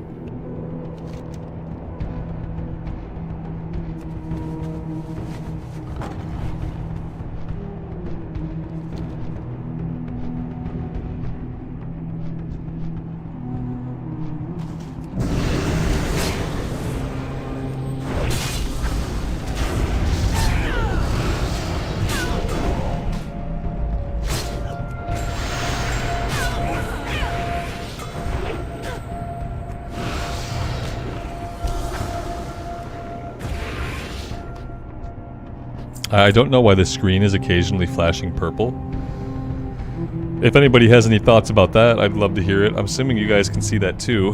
I'm not really sure. Oh, is it the lightning? Is it just like a weird reflection off the snow that's causing it? Yeah, that's very, very strange effect.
Alex, you made the mistake to play Dragonflight.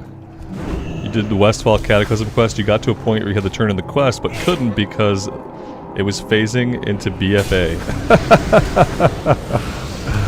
What?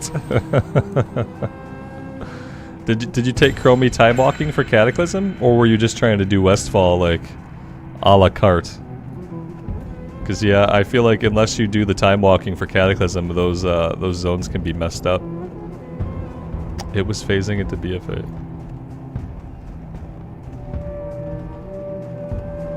I would say if you're gonna level up in Dragonflight, honestly, don't do any of the old world stuff. You're gonna see the Cataclysm zones again when you do, or for the first time even when you do Cataclysm. Go do like a Warlords of Draenor campaign or like a Legion campaign if you want to level up a character in Dragonflight. That's messed up. It was with Chromie time and it was still messed up. Yeah, it's probably irrevocably borked. I'm positive that it's completely busted. Yeah, I would say, like, I would tell anybody, I used to say, like, level through the old world stuff. But, in lieu of the fact we're gonna get Cataclysm Classic, now I would probably tell people to go level through, like, Warlords, or Legion's a good one. Leveling a character through Legion would probably be fun.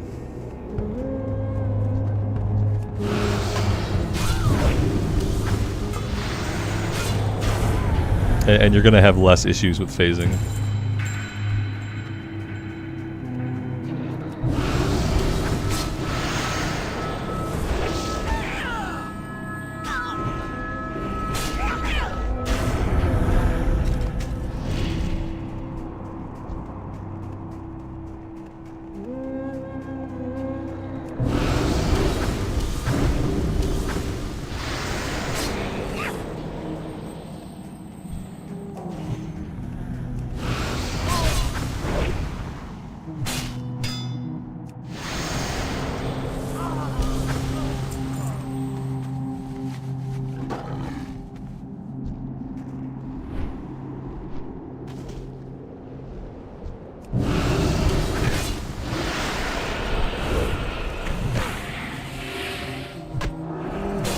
guy is an elite.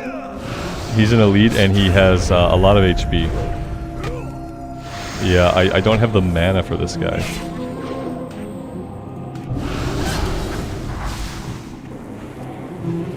Oh good, now we're stuck up here. This is perfect. I hope he kills me up here. That'd be great. No, you're not gonna kill me up there?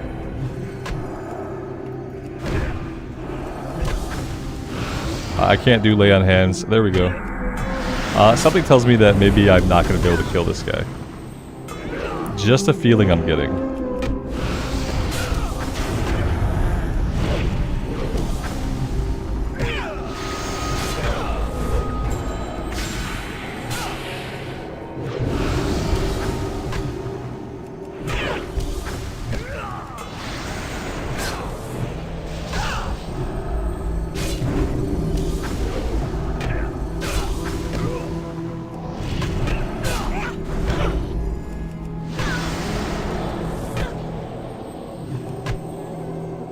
Ugh. Shit.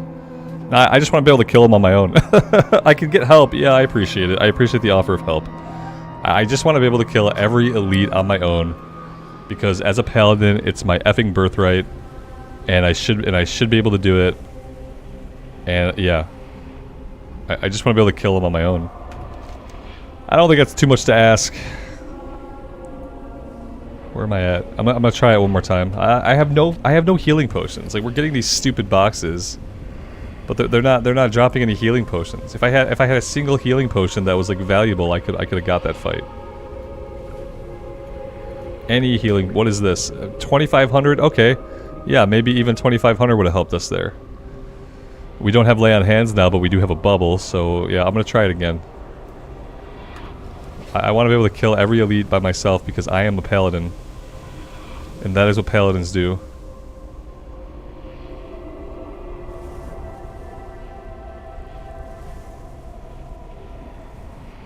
I have runic heal pots in the mail. That's awesome. I should get my mail at some point.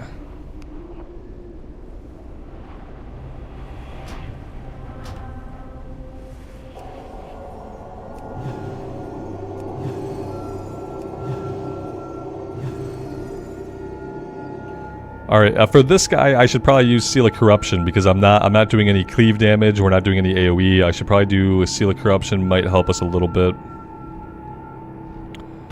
And then, yeah, I don't know. I'll try it one more time.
Son of a bitch.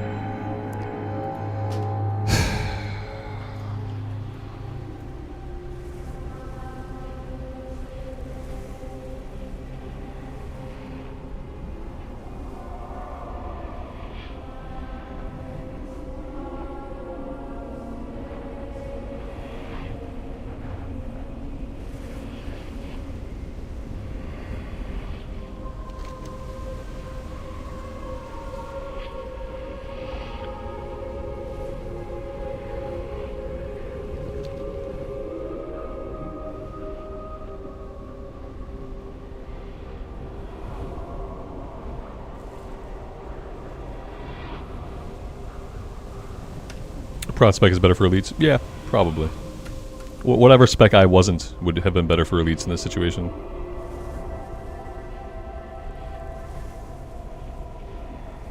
Nah, I'm not good enough to beat this guy. A person could beat this guy. Yeah, like someone could get on this character right now and they could beat this guy. I just can't do it. Yeah, it was close. Yeah, if I had played it out, you know, it took patience. If I had waited for Lay on Hands to be up, maybe. I don't know. Yeah, a person could definitely do it with my character. I just couldn't do it. That's fine. We'll come back to it later. Is this a turn-in, or am I making things up? I can barely see it. It looks like a turn-in. I'm gonna go around and try to get some stuff turned in. We have a couple of things, like... We have a lot of shit in our log that's, like, completed. I'd love to get rid of all of it. Maybe some of it's breadcrumb quest.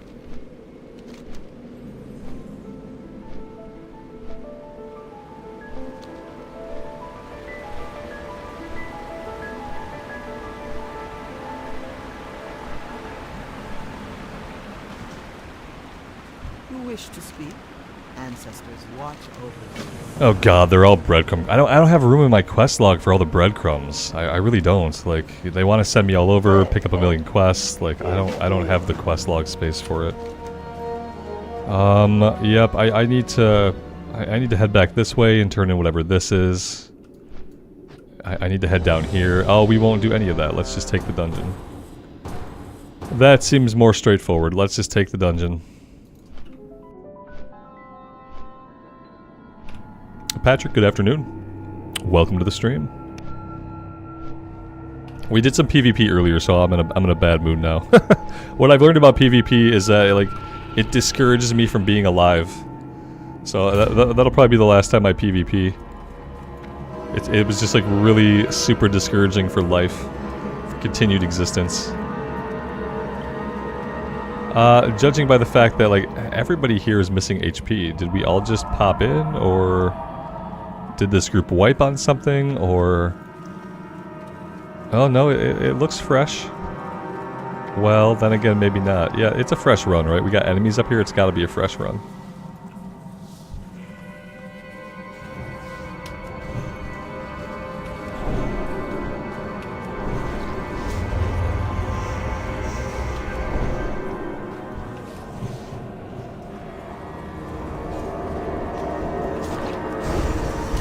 Ghostly Bones, good afternoon. Welcome to the stream.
Do I have dual spec yet? No, I'm not going to get dual spec.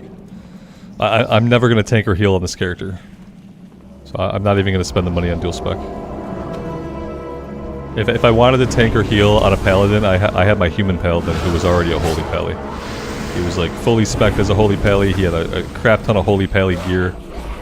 And yeah, I'm straight DPS. I will never do anything besides DPS on this character. I'll save the 1,000 gold for like an alt, you know, who like somebody in the future who might need dual spec.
I've never seen a tank move this boss around as much as we're moving this boss around. I've never heard of anything like this. Usually you just tank him where he's at, everything's fine, everything's fine. You just tank him where he's at. All the enemies come to you, they die in the consecrate, and you're fine. I've never seen him move around so much. Master, is my service complete?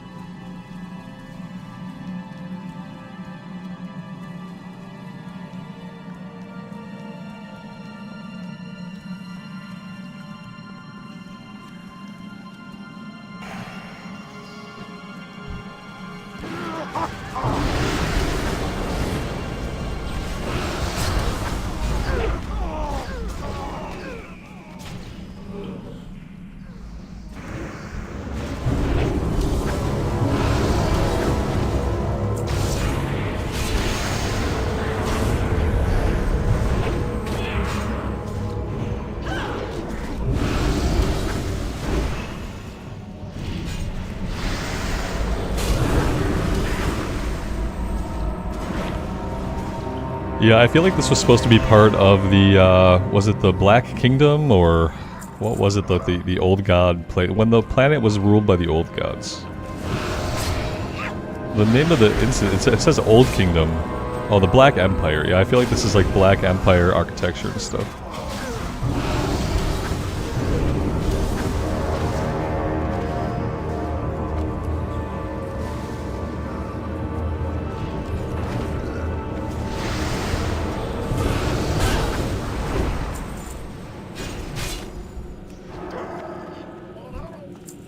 It would have been cool to really see the Black Empire, as opposed to it being like the backdrop of a single raid. It would have been cool if it was like an Emerald Dream shape of a patch, where we actually got to go see the Black Empire, like do stuff there. Although obviously it would have had to be like some timey-wimey stuff for that to happen. But it still would have been cool.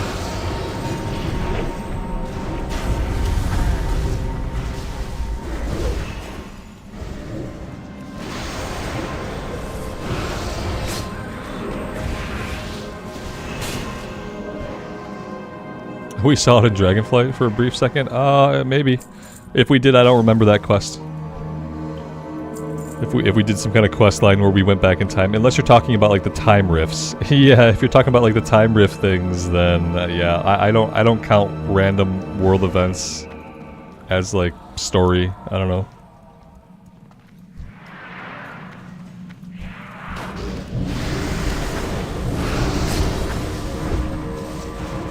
I feel like it could have been a lot more.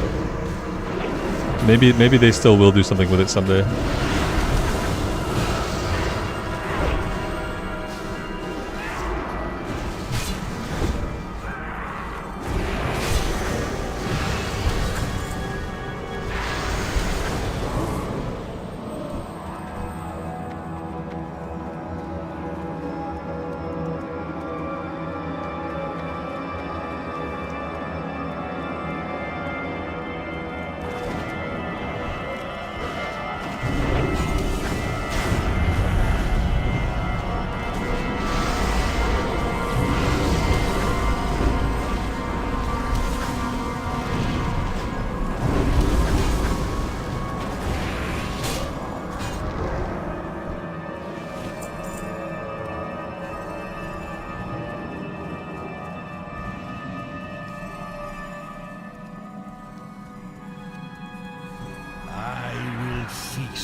23% upgrade. I will roll on it.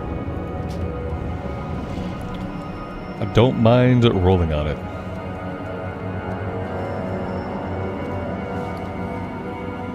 And equipping it.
The Sindori.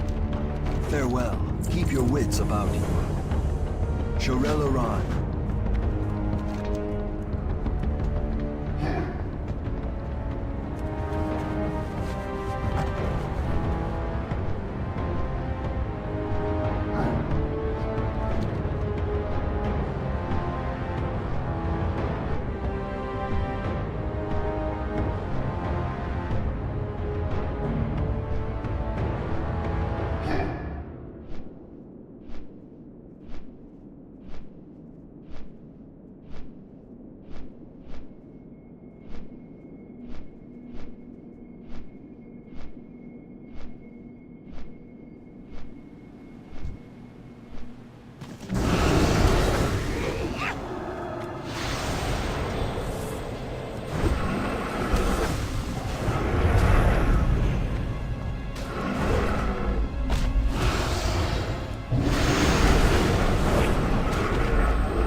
Amy, I miss you too.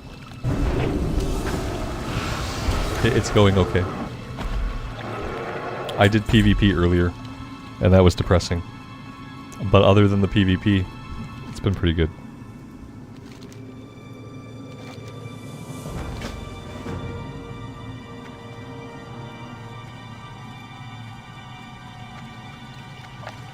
I learned that if you want to maintain your morale, one does not simply PvP.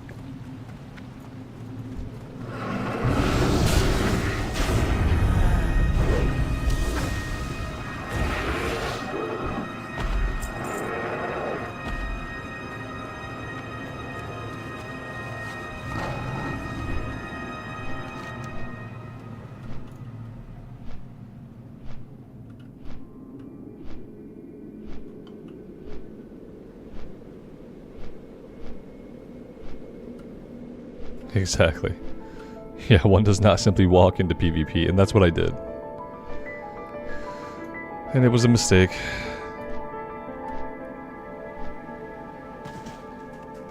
It's a part of it's annoying because like you have that impulse, you're like, okay, but next time it'll be different. It won't be different. But it does kind of get inside your head. That's kind of the annoying part. What am I doing here? Anubar ambushers. Okay. Okay, these little guys.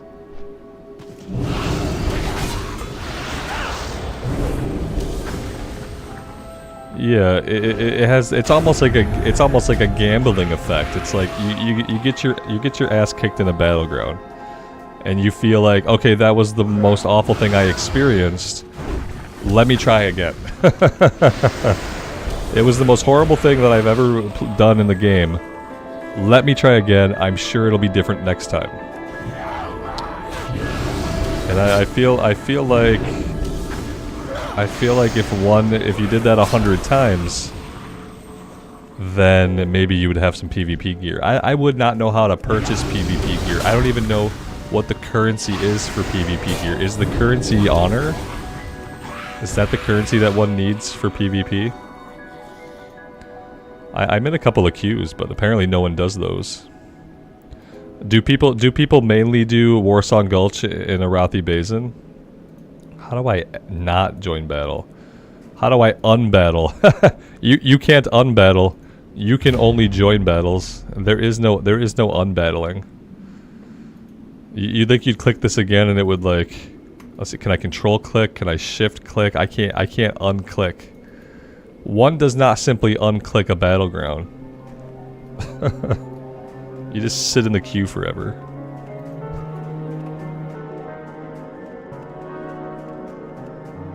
Why don't I go to Grizzly Hills? I will eventually. I can't get too far ahead. If I go to Grizzly Hills now, we're gonna run out of quests to do. I'm gonna have to come back to Dragonblight anyway. Yeah, I'd love to go into Grizzly Hills. I'd love to go see some stuff in Zuldrak, but if I rush forward, we are most definitely gonna run out of stuff to do. Oh, I have to go here? Oh, nice. Nice. Maybe capture the flag would feel different because there's like a different objective. Warsong Gulch is capture the flag, isn't it?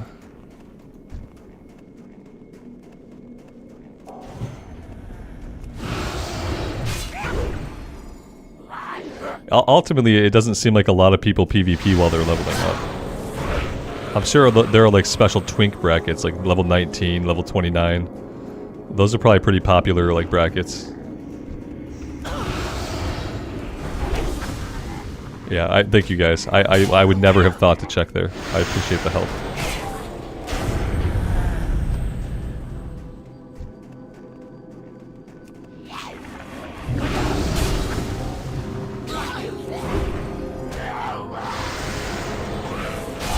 Alterac is fun. We have been sitting in Alterac for a long time. It didn't seem like anyone was ever gonna be in the queue. Maybe it's like only on the Alterac weekend that people do it.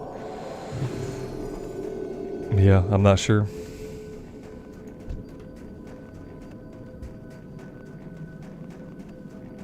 I do kind of feel like also like part of succeeding in PvP is probably your spec.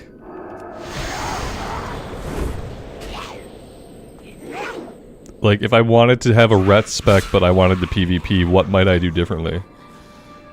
I would probably grab deflection instead of some of the other throwaway points that I've spent. Other than that, I mean, I have everything in ret. Where else would I go?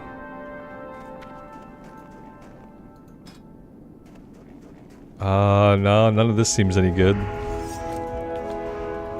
I don't know, I remember there being like PvP talents.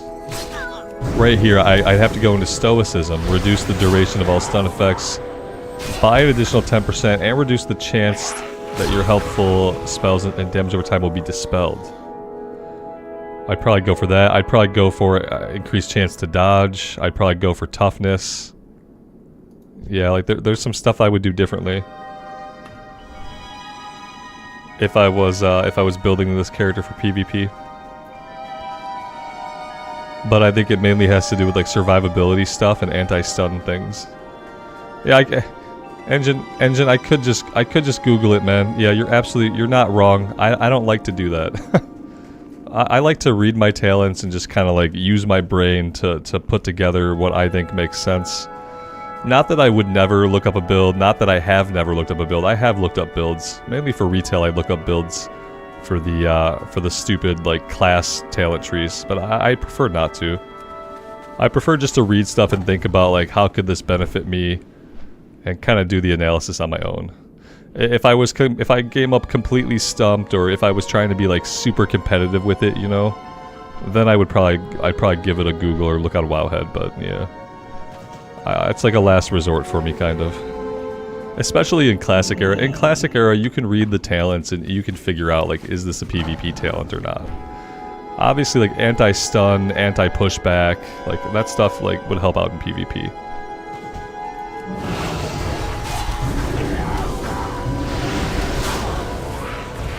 If it were retail, then I would not even bother trying. Yeah, in retail, shit's so complicated. Each talent is 2 or 3 paragraphs of explanation about how the talent ties into an ability you don't have yet, and how that ability triggers another thing, and that's what the talent is about. Like, every talent in retail is like that. So yeah, like in retail, I'd probably have to look it up. And then I probably would never actually understand why I was making my choices. I would just have to pick what they said.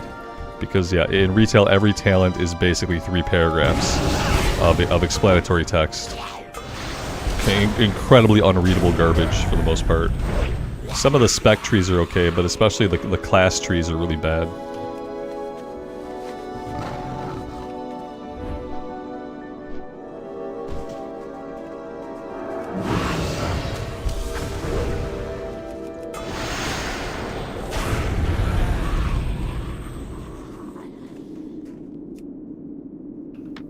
Alex, you did Alterac on your prop pally on the EU server, you lost every time. That's what I feel like my experience would also be like. I don't mind losing the match if my own performance was like satisfactory. I want my kill death ratio to be in the positive, you know what I mean? If I could achieve like okay personal results, I don't mind so much about losing the match. What frustrates me is when I feel like my character is a helpless toddler getting smacked around by a bunch of people. That's what it felt like.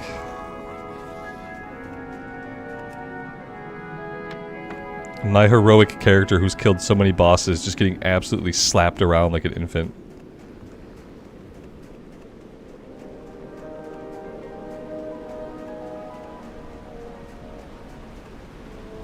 Strength and honor.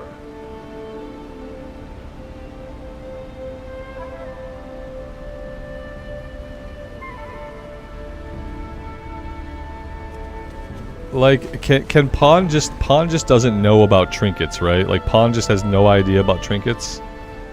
Because I'm pretty sure, like, just passive attack power by 82 is probably better than critical strike by 26, right? Or chance on melee hit to get a powerful hit. I don't know. I wish I could see what dungeon it was before I hit accept. Oh, fuck me. I knew it. I was just thinking, like, anything but a Jul Nerub. Anything but a Jul Nerub. Anything but a Jul Nerub. Oh, we got into a Jul Nerub. Okay.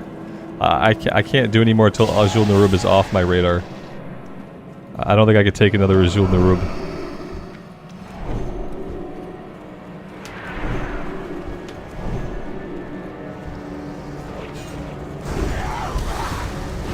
Pawn doesn't know trinkets. Okay, good. Yeah, that's what I thought. It doesn't know trinkets.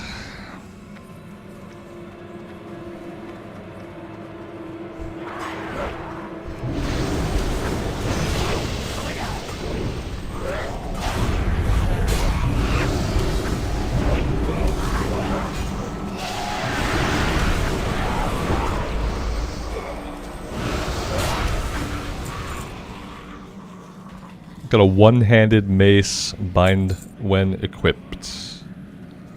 Let's see those needs. Everybody's rolling need. No, just this guy did. I hate it. I hate when people need on bind on equip. I'll let him have it, but I'm not happy about it.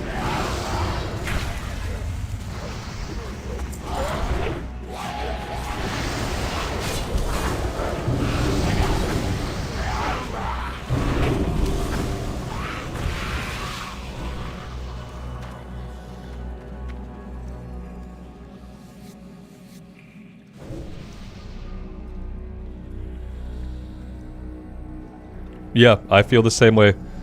Kykart, yeah, everyone should either need or everyone should greed on a bind on equip. That's how my mentality always was. And then, like, when I would talk about it in dungeon runs back in the recorded stuff, I'd get so many, like, angry responses on YouTube. People just did not get it. They didn't understand it all. They're like, I don't understand. If it's an upgrade, you should need on it. And if it's not an upgrade, it's like, yeah, but it's a bind on equip.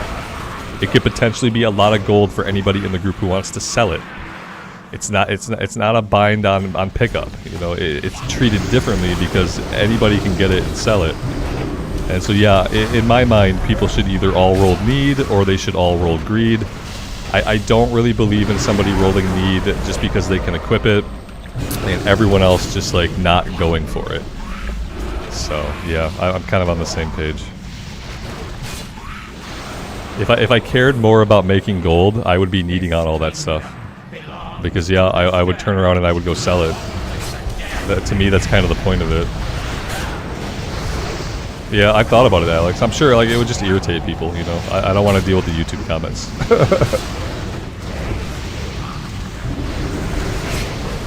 I might start though, because I am kind of getting frustrated with it. Because the problem is, like, sure, like, it's an upgrade for you, like, okay, fine, but you're in the dungeon run already. You have a chance to get other upgrades because you're in a dungeon run. Like, when you put it up on the auction house, it can go to somebody who, like, maybe somebody has no interest in doing dungeons, but the way they get gear is that they get gold, they go to the auction house, they buy gear. You know, it gets it into the market, which I feel like is more valuable than someone who's already doing dungeon runs getting a piece of gear. I feel like putting it into the economy is more valuable. It's my stream. It's my stream. I'll need on whatever I want. I'll need on all the gear. Yeah, I could take that mentality with it, and I probably will eventually. Once I get really sick of people needing on all the bind on equip stuff, I will. Quickly, divert forces.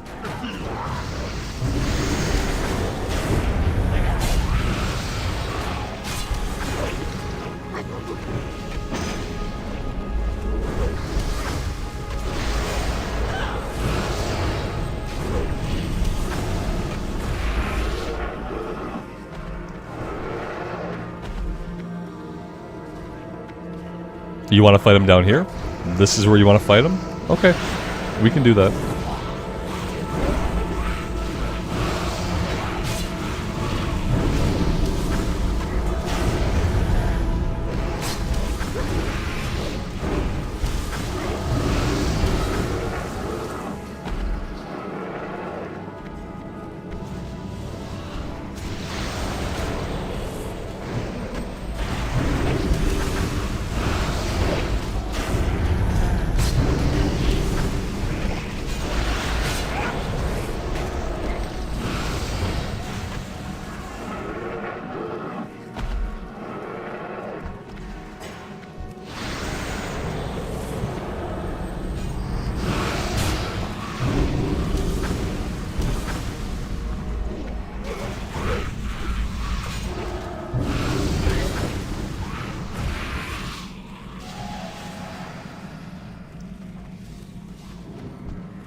Yeah, for sure. If it's an upgrade need on it, I guess what I'm saying is like if you're rolling need on a bind on equip piece of gear, you should expect everybody else to roll need also. If you roll need and you get it, that's great. Equip it, wear it. That's awesome. It's an upgrade for you. But if it's bind on equip, I feel like it's fair for everyone in the group to roll need on it, because ultimately at the end of the day, everybody needs gold, and bind on equips are worth gold. So like, yeah, I mean obviously if it's an upgrade, always press need. But when it's a bind on equip, I feel like it is also acceptable to press need. Whereas like this is, you know, you don't press need on this. Like, don't press need on a staff just because you think, oh man, a staff? That's gonna vendor for like 20 gold. I could use that 20 gold. Like, that's not okay. But if it's a bind on equip, then yeah, you should just expect everybody else to roll need on it too. Even if it's an upgrade for you, you should just expect that everyone else might roll need on it. That's always how we played back in the day. Like, back in, like, Wrath originally, like, I did so many dungeons, and that was kind of the unspoken rule. The unspoken rule was that, like, if it's a bind on equip, everybody's gonna roll need on it. If you need it, and you're gonna equip it, great, hope you win it. If not, you can buy it out in the auction house.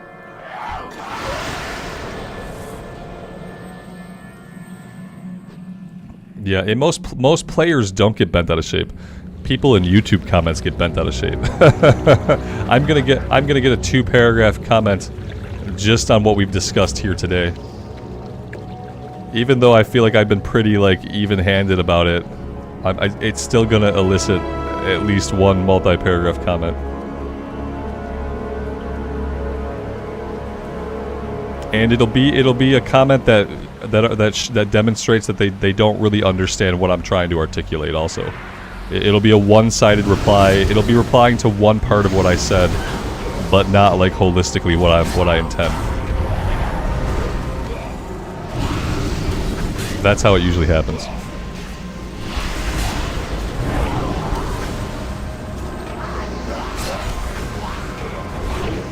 If it's a bind on equip, I mean, you should.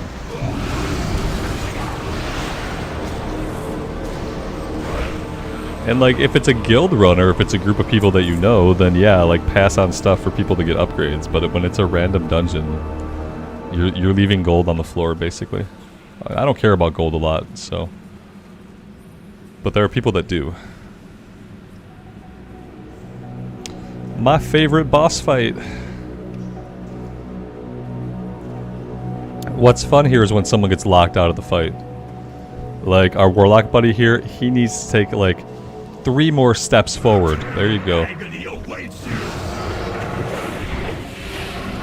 When does the barrier go up? Yeah, there it is.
Wait. Is this the 4th time he went underground? I thought he only went 3 times. Oh my god. I feel like this fight gets longer every time I do it.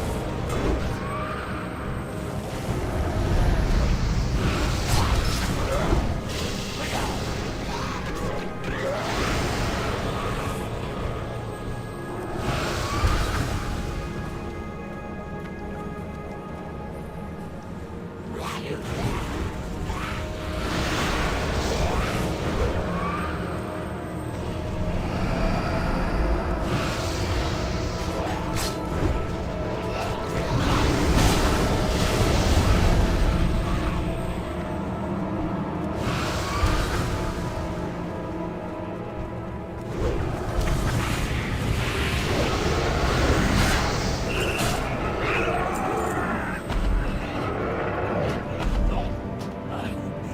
And I hope we don't have to do this one again.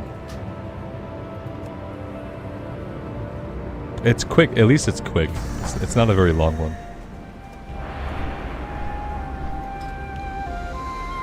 Okay. I don't know why I'm doing this to myself. So this is capture the flag.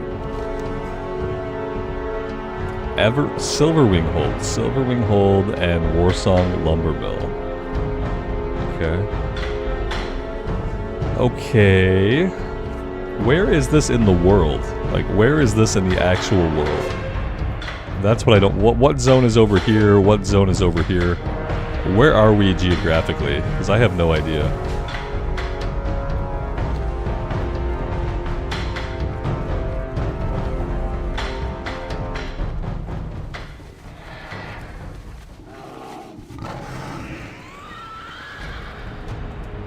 Northwestern Barrens. Okay, okay. Border of the Barrens in Ashenvale. That kind of makes sense. Yep. Alright, so how am I gonna get murdered here? Probably by rushing into the flag room. Or by getting caught out in the open by a rogue. That will definitely do it. I can't work my way out of this at all.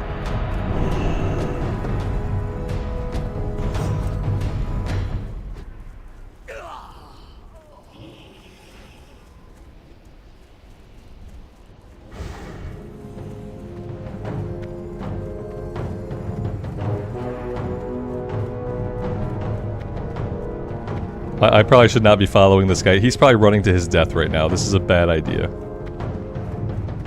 He's also much faster than me.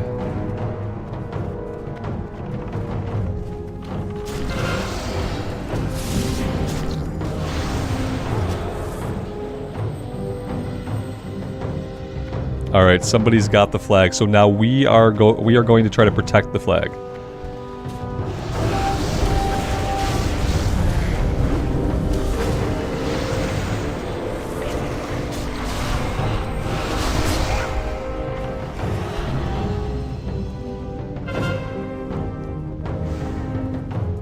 I don't feel like super good about our chances.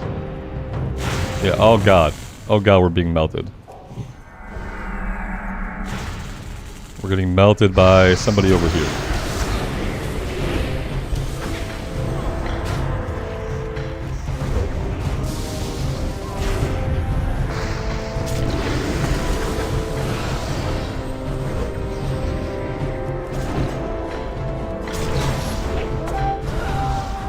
We did some damage. We did a little bit of damage. I think we did everything we could there.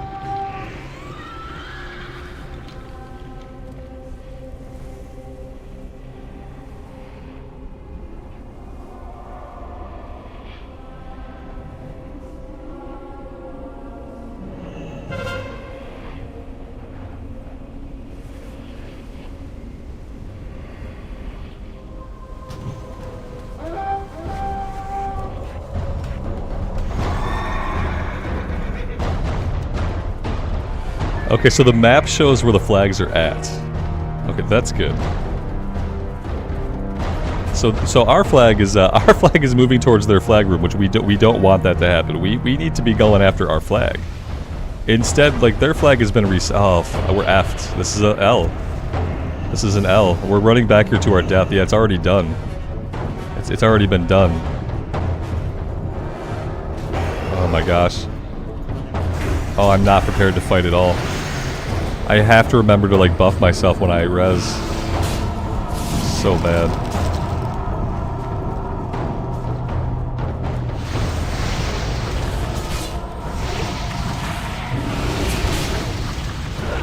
Jesus. Absolutely wrecked.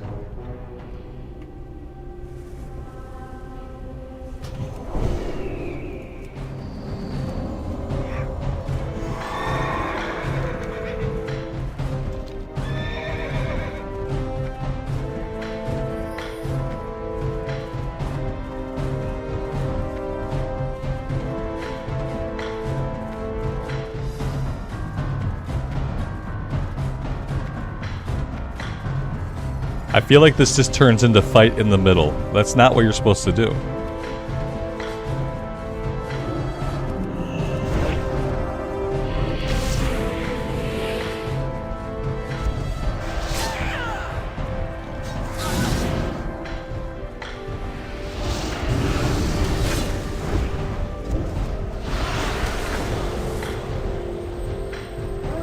I can kill clothies, hooray.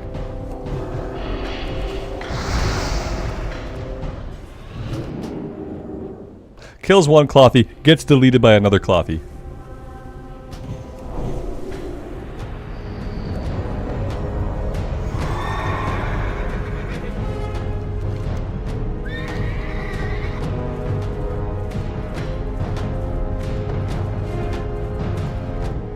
I feel like we're all dead. Everybody is dead.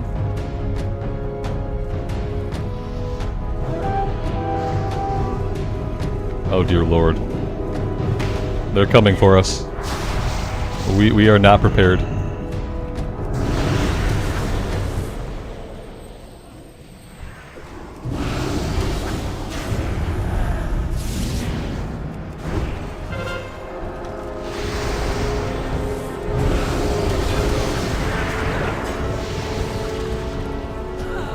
Oh jeez. Yeah, having those keybound would probably be good. I need about 1 billion more potions. If I had 1 billion more potions, that'd be great.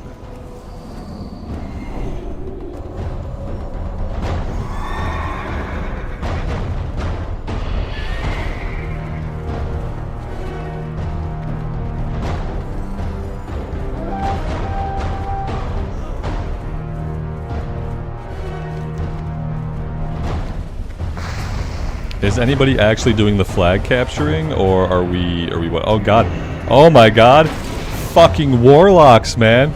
Are you serious? The warlock, he put a couple dots on me and I just melted. I was dead. It was over. I didn't have a chance. I had no chance against the warlock's dots. Jesus. Okay, so play a warlock if you want to succeed in PvP. You just dot people up and you hide. And they don't, there's no cast, you know, they can't see the bolt, they don't know where you're at. It's all instant cast crap, so you just throw a bunch of dots on somebody, they just melt. Oh my god, what in the F? I'm playing the wrong class for this. That was atrociously bad. Oh my god. Like, and he never had to give away what direction he was in, you know, I never saw where he was at.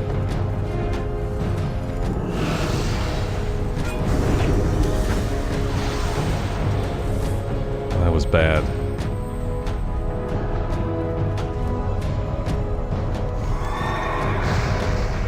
See, they're playing capture the flag, and we were playing fight in the middle until we die. When you play fight in the middle till you die, like, you don't win.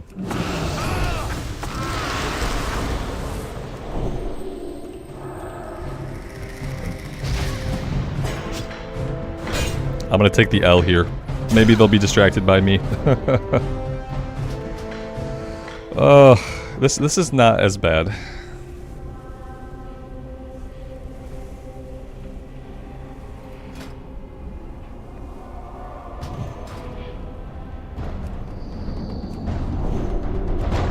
Having to buff up every time kind of sucks.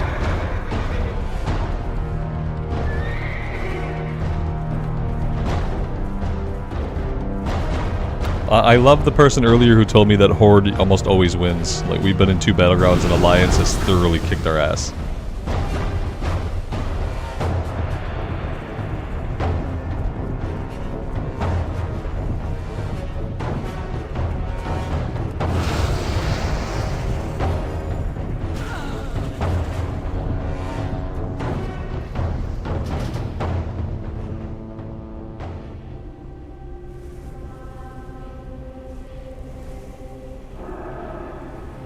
Am I coming back in each time without an aura selected also? Oh my god, it doesn't save my aura?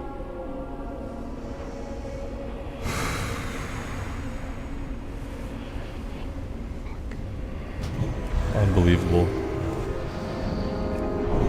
So what class doesn't have to buff up every time they get killed? What class has 0 buffs? A warrior. A warlock? Well, demon skin.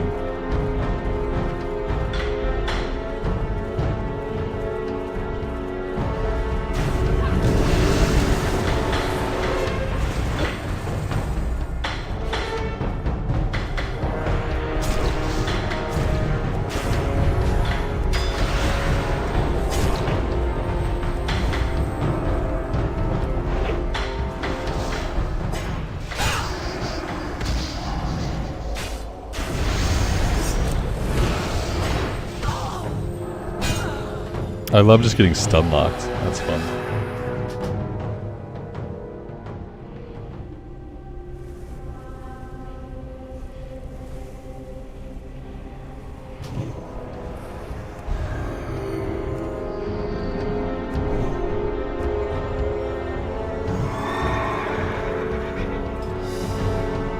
Oh my god. At least, hey, we can only get better. But we're never going to, probably. But, like, realistically, we could only get better.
Tonka admitted into the Horde. Okay. Maybe I just talked to him? What brings you here?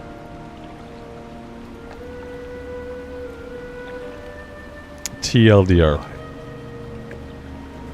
Hail. Be careful. Greetings. Farewell. Well met. Ancestors watch over. How may I aid you? Go in peace.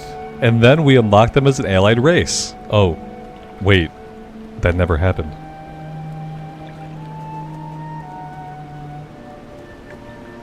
Winds guide you. May the eternal sun shine.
We're gonna try this fight one more time.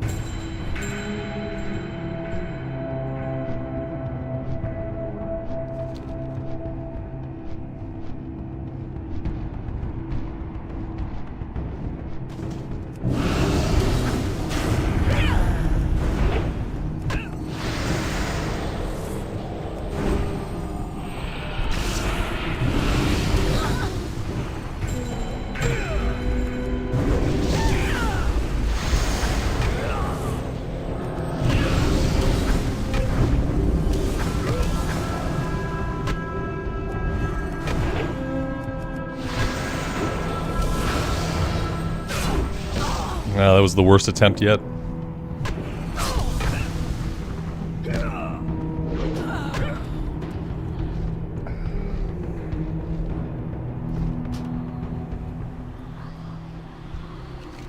Alright, guys, I am going to call it here for today. We've had a lot of different kinds of fun. We've had PvP fun, we've had elite fighting failure fun. But I am approaching my hard stop time anyway, so I'm going to take this as an opportunity to call it a day.